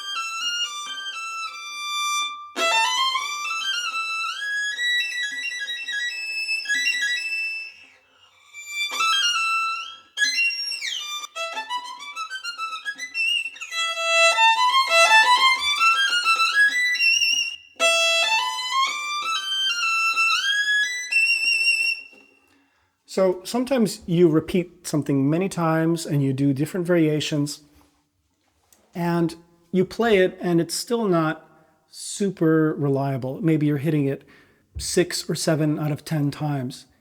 So the question is why? Why do you hit something perfectly once and not perfectly the next time?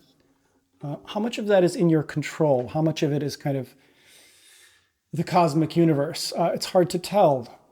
And of course, we're all built differently. Some of us are built to play at 10 out of 10. Some of us, and I think this is 99.999% of people, are built to max out at about 9, 9 out of 10 times. And some of the greatest musicians of all time, past and present, make mistakes all the time. Yeah, so, not everyone is Hilary Hahn, and even she'll make a mistake once in a while. So don't be discouraged if you can't do it 10 times in a row without a mistake. The important thing is that you feel this sort of expanding level of comfort with all of the shifts, all of the finger placement, yeah, the articulation and the quality of sound in the bow. Those are the important things. So this is why it's so important to not only isolate the problem, but start to add context around it gradually. So the problem has to be resolved on multiple levels of resolution.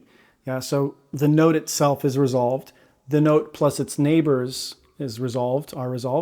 The note within a phrase is resolved, and that phrase with its neighboring phrases is resolved. Only then can you really say that you fixed the problem.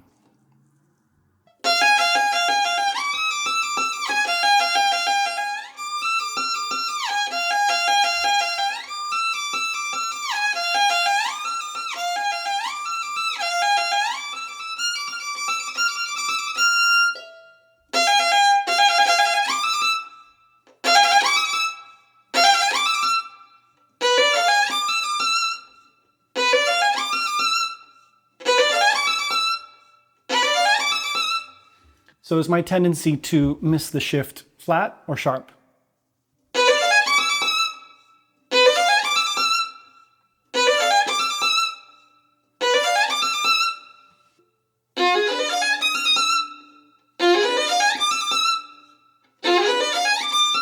Yeah, see, the first time that I added this context, I started missing the shift. Why? I just played it 10 times, more or less perfectly. Maybe a couple of them were flat. I felt pretty confident with the shift, but somehow I added the F and G sharp, and I started missing the shift. This is the power of context. It takes you out of what you're comfortable with and introduces some slight variation, and it forces you to continue to think on your feet.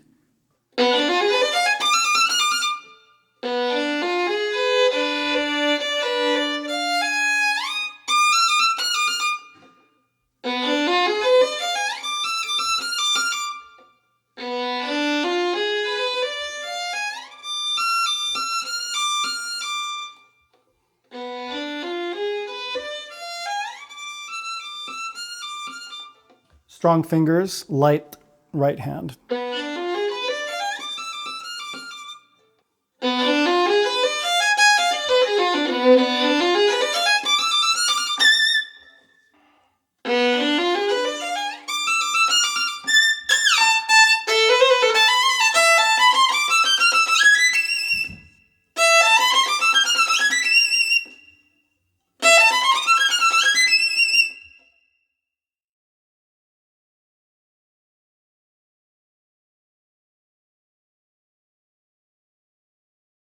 Let's jump to bar 152. We have a number of cascading sort of arpeggios, and they're not in comfortable keys. So let's see how we would practice this. So just very slowly.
Part of the challenge of this passage, I'm starting to notice where certain fingers have to jump when they are making changes, right? We talked about transitions and changes being really at the heart of practicing. So part of that challenge is noticing the transition. You'd think you'd notice when things change, but so many things are changing in so many different ways, it's hard to catch everything, especially hard to catch the things that might be at the root of a problem. So right now I'm noticing what's happening in my second finger.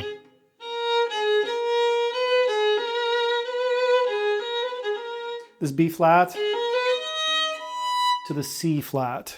I have to make that jump. That's partly why this passage is difficult, not just because we have 2 string crossings in a row. Now, more finger coordination here. You can watch how my first finger has to maneuver. So right from the start, it's going to be jumping around.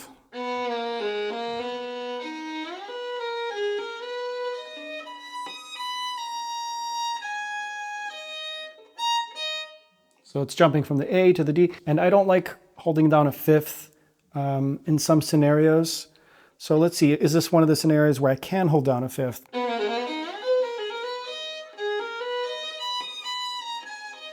I don't actually like the fifth because I'm going from D to the A to the E string and then back down. It's too many kind of fifths to think about. Somehow I just like the cleanliness of one note at a time, and it's very close, so I can kind of jump lightly with the first finger.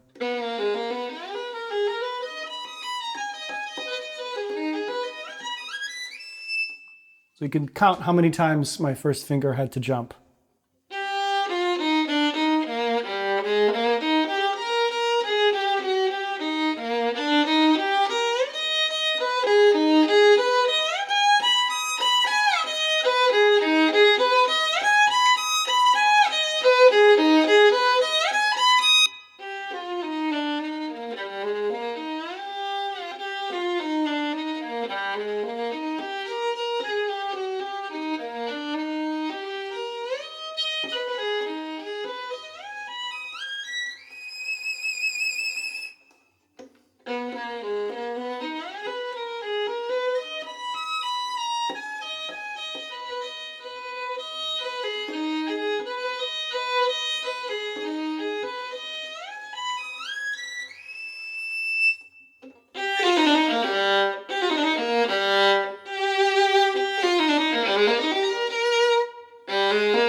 What's the shape of my bow for this slur? Try to pay attention to kind of what shape the bow is drawing, as if it's a pencil.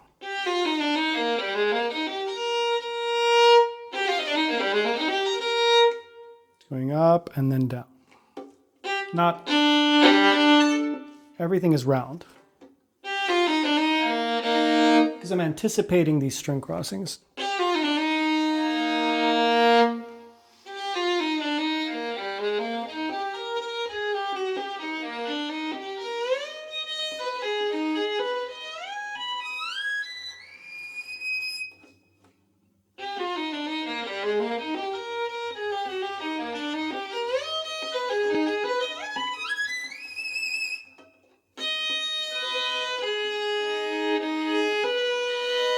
In order to fly through these arpeggios, the manner in which you shift is super important.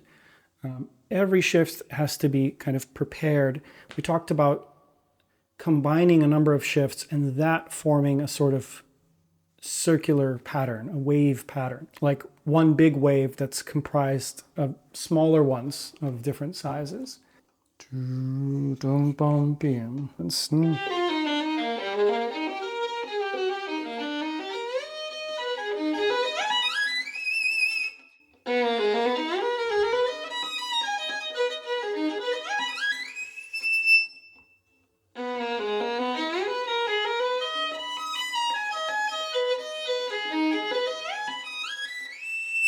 The second slur is not as long as the first slur, so I have to keep that in mind.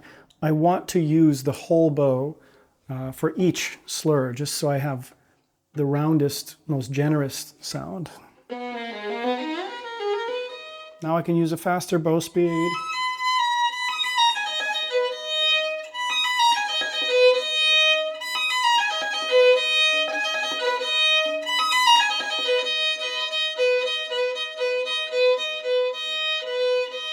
That change has to be imperceptible and effortless.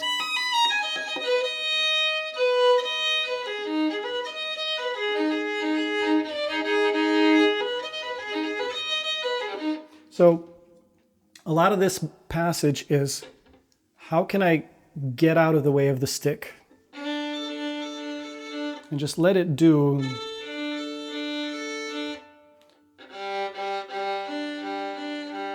what it wants to do and what it can do almost by itself without any grip or pressure.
Using these traveling accents is another great way to practice.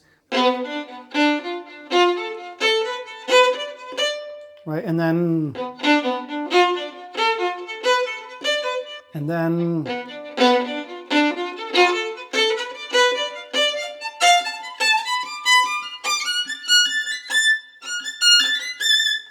Yeah, playing the other notes very lightly and confidently accenting the note of choice. So my fourth finger on the A string tends to be a little bit flatter, this F natural.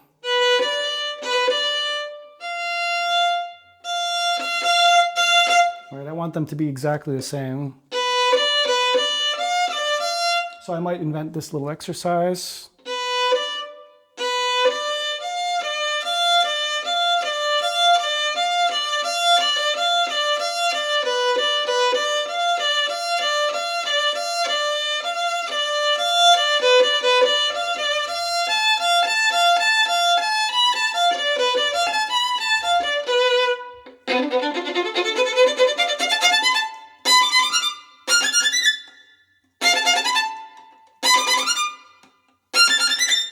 Obviously grouping this between the shifts.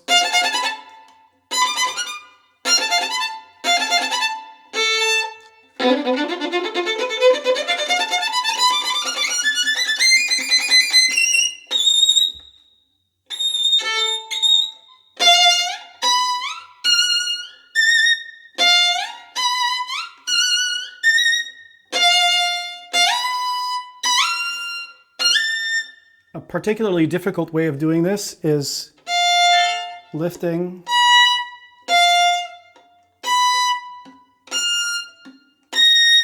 every time, lift.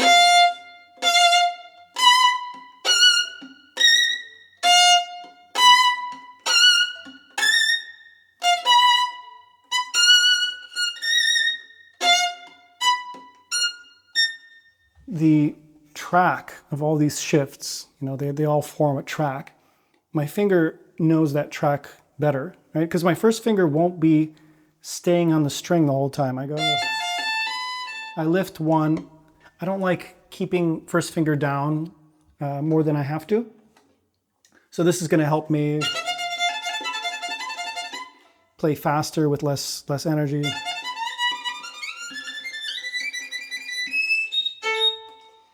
Yeah, so by having that track, having all those shifts with the first finger strung along without issue, that does set up the passage for success.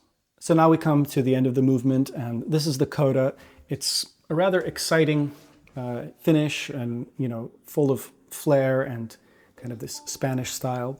So this passage of 16th notes obviously has to be worked out. So let's see what's going on here.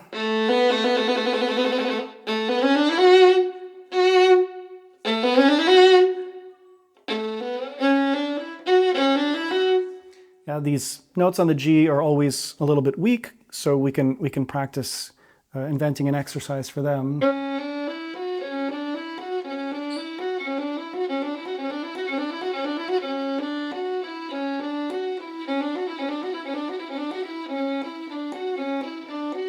Going through variations.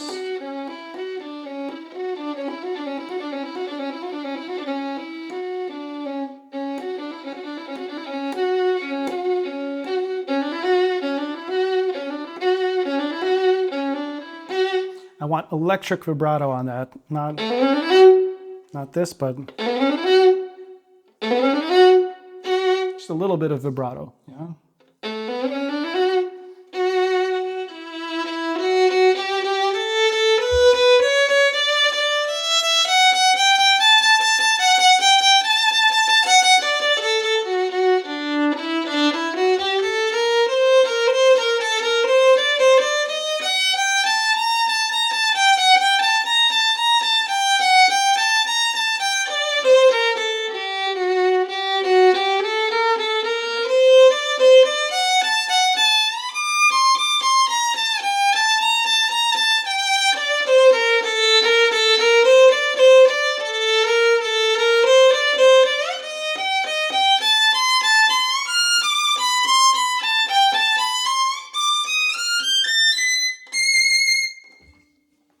So what I'm doing when I'm practicing this slowly, kind of just picking apart the notes with a very generous sound, my little intonation computer is working. And as I mentioned before, I'm thinking of tendencies. I'm not thinking of each note as an individual kind of this one here, that one there, but only specific notes that should have specific tendencies. So major thirds, leading tones, minor thirds, diminished intervals. There's not a huge number of these. And so if you get into the habit of anticipating them, like the scale is going a certain way, you know a certain tonality is coming, a certain interval is coming, and you have to program your mind and your fingers to automatically think, okay, lower, higher. Not for just because of that note, but because of that situation. So higher.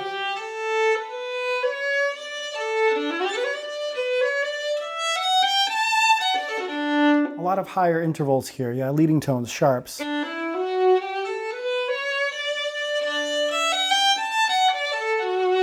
Easy enough.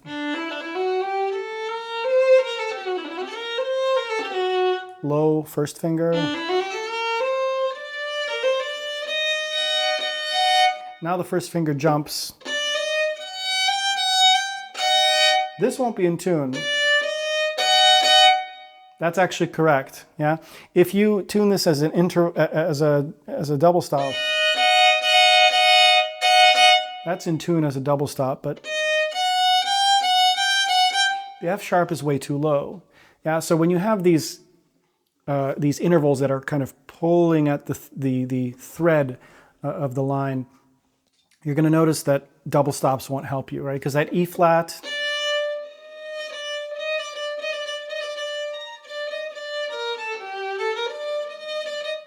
has to be nice and low,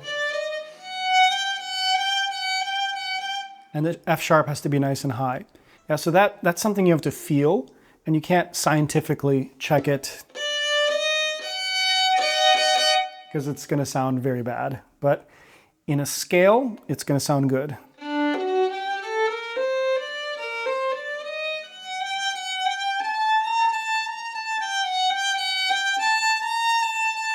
lower, higher.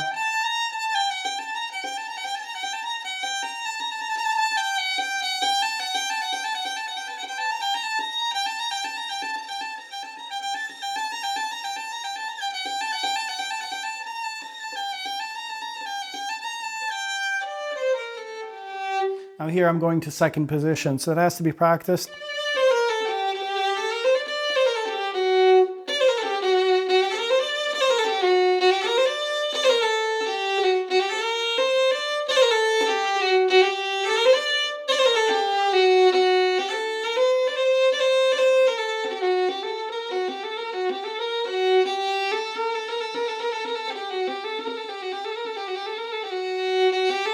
Again, make sure these notes are strong. It's a difficult pattern for many people, both in terms of intonation and finger strength.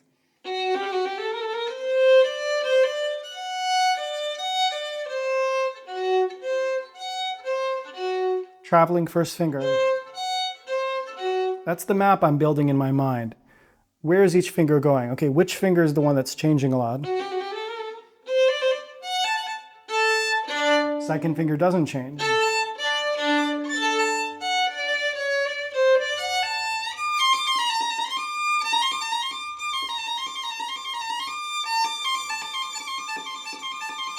You should be able to do all these little finger exercises with any group of notes. If you can't, that means there's something wrong. There's an issue with the independence of the fingers, or you haven't found the right position, and one of the fingers is kind of being forced to fit into a place where it doesn't fit. Yeah, so that's something you work out in this stage.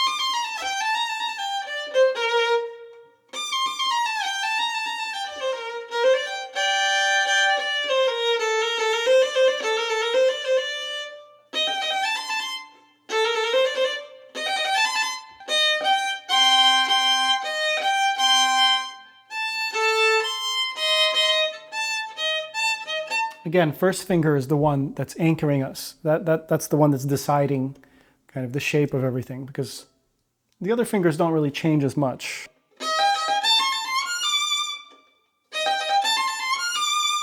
That's a good loop, right? Because this, I can get used to that and it'll feel comfortable, and there's not enough context because I'm already kind of finding the average position. But in reality, I'm not going to be doing a stretch there.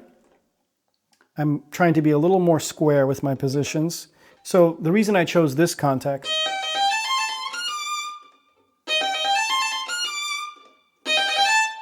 it has me playing this pattern in the right feeling, which is the right feeling is coming from this.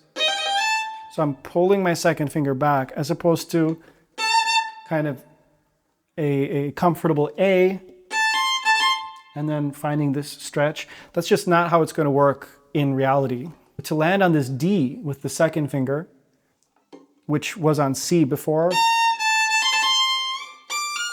means that I've completed the kind of sequence of events, at least sufficiently enough to warrant a loop to practice.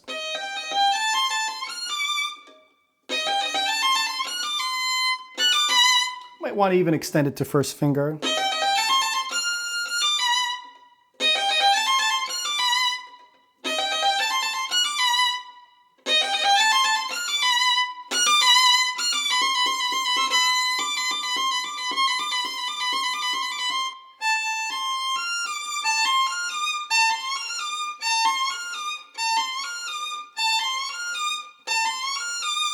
There is a little shift there. Like I said, I could do a stretch, but I feel like the shift prepares my first finger. So I'm thinking ahead even more. So if I do this, my first finger is still kind of stuck on the A, but if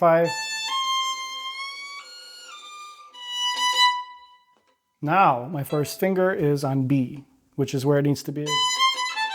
That's kind of an important spot for my first finger, right? So I'm always kind of thinking ahead, where is this finger going to have to be? That's informing my fingerings, but it's also informing my practicing, right? I'm trying to loop in enough of the context that it really allows me to work on the coordination of the passage.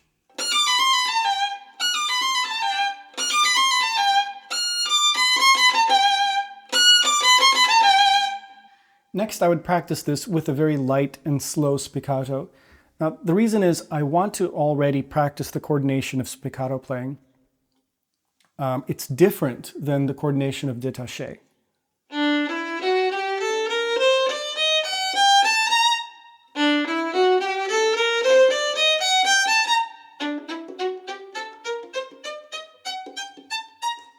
I'm exaggerating a little bit there, but did you notice the difference of the coordination? When I do spiccato, my left hand is down much earlier than the right hand hits the note.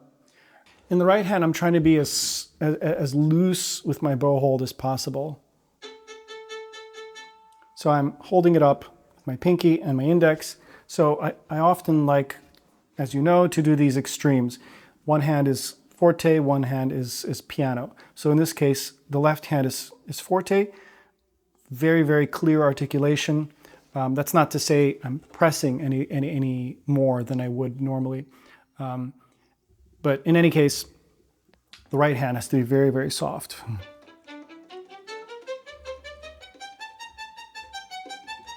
Another thing I'm doing is exposing any kind of spasms that my right hand will have.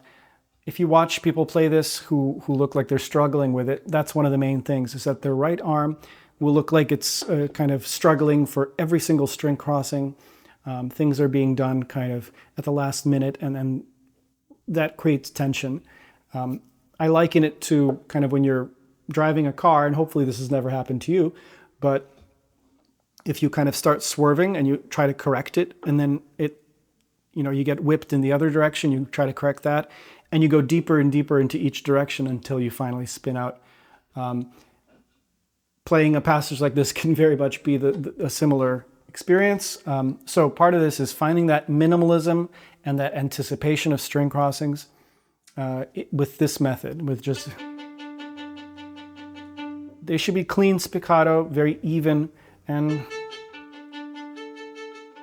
doesn't matter what string it's on, string crossing is done very, very gradually with anticipation.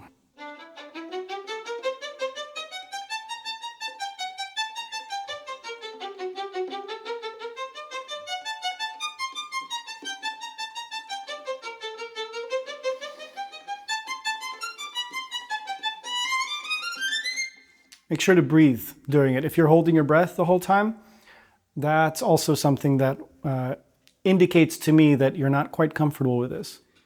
You want to be absolutely loose and exert as little effort as possible. You can see this with great pianists. Pianists from the kind of old European and Russian tradition very often look like they're doing very little work for what you're hearing. If you look at Rebecca Penny's, who's almost 80 years old, I believe, and she's playing all the Chopin etudes in a single concert. And these are some of the hardest pieces, technically speaking. And never does she look like she's under a lot of stress. Everything is just kind of thrown and caught. And it's incredible to see real masters, what they do when they do want to take a little extra time, when they want to avoid that kind of stressful action. That's actually part of the art of timing. So many passages won't be like perfectly in time. There'll be certain kind of grace that is afforded. Then let's practice it the opposite way. Very into the string, very minimal bow. It's this kind of sticky stroke. It's effortless. Just release the weight of your hand, of your grip, and allow the bow, the weight of the bow, to create that friction.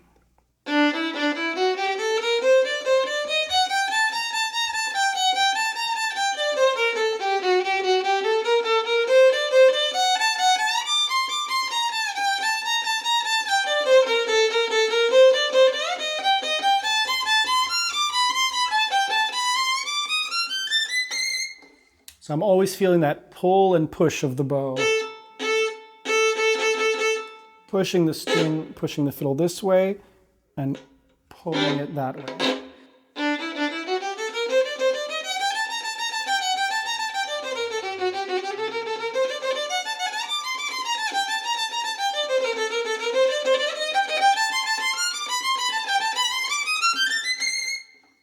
Don't crescendo. Yeah, keep that stroke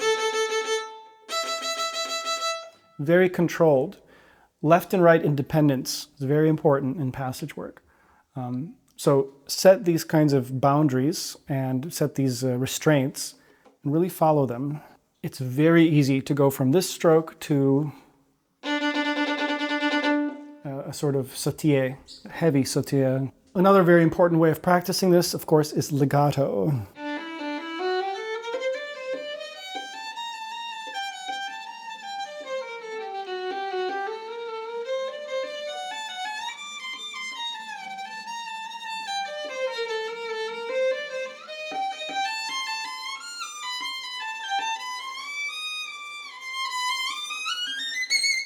So the problem, I think, is that I'm keeping too much pressure down for the shift to the D. So I'm trying to kind of really keep track of things like that. Why didn't the shift work? You know, do I just repeat it again mindlessly, or do I try to figure out kind of what could have caused it? Some people believe in random chance. Some people believe that they aren't the ones executing the passage. The passage is kind of a culmination of all the work they've done, and it's almost out of their control. I've heard really, really great players say things like that. I think there are things in our control. I can say that as someone who remembers what it's like to play quite poorly, quite disorganized, not clean enough. I was really, really passionate about music. I was focused on style and kind of nuance and vibrato and sounding good. Meanwhile, the scale practice was non-existent, and these kinds of details I just skipped over and I just prayed before a big passage.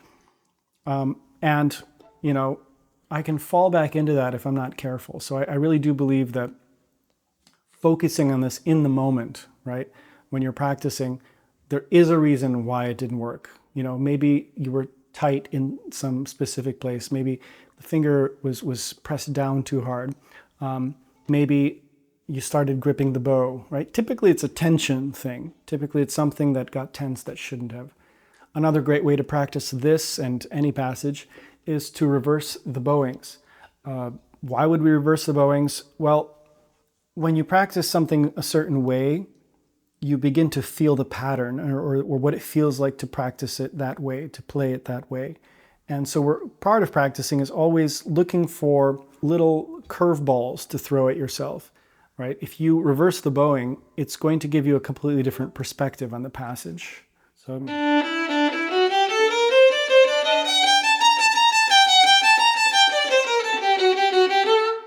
right away I hear that some string crossings are not clear, some notes are not clear. If I fix this with reverse bowing, I guarantee you my normal bowing will also improve.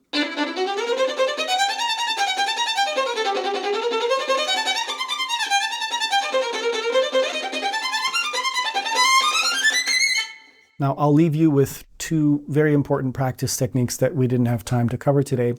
You'll see links on the right side of your screen. And I find these to be really clever ways of working at a problem. So I'm curious to see if it helps you. Thanks for joining me today. Congratulations, you've made it to the end.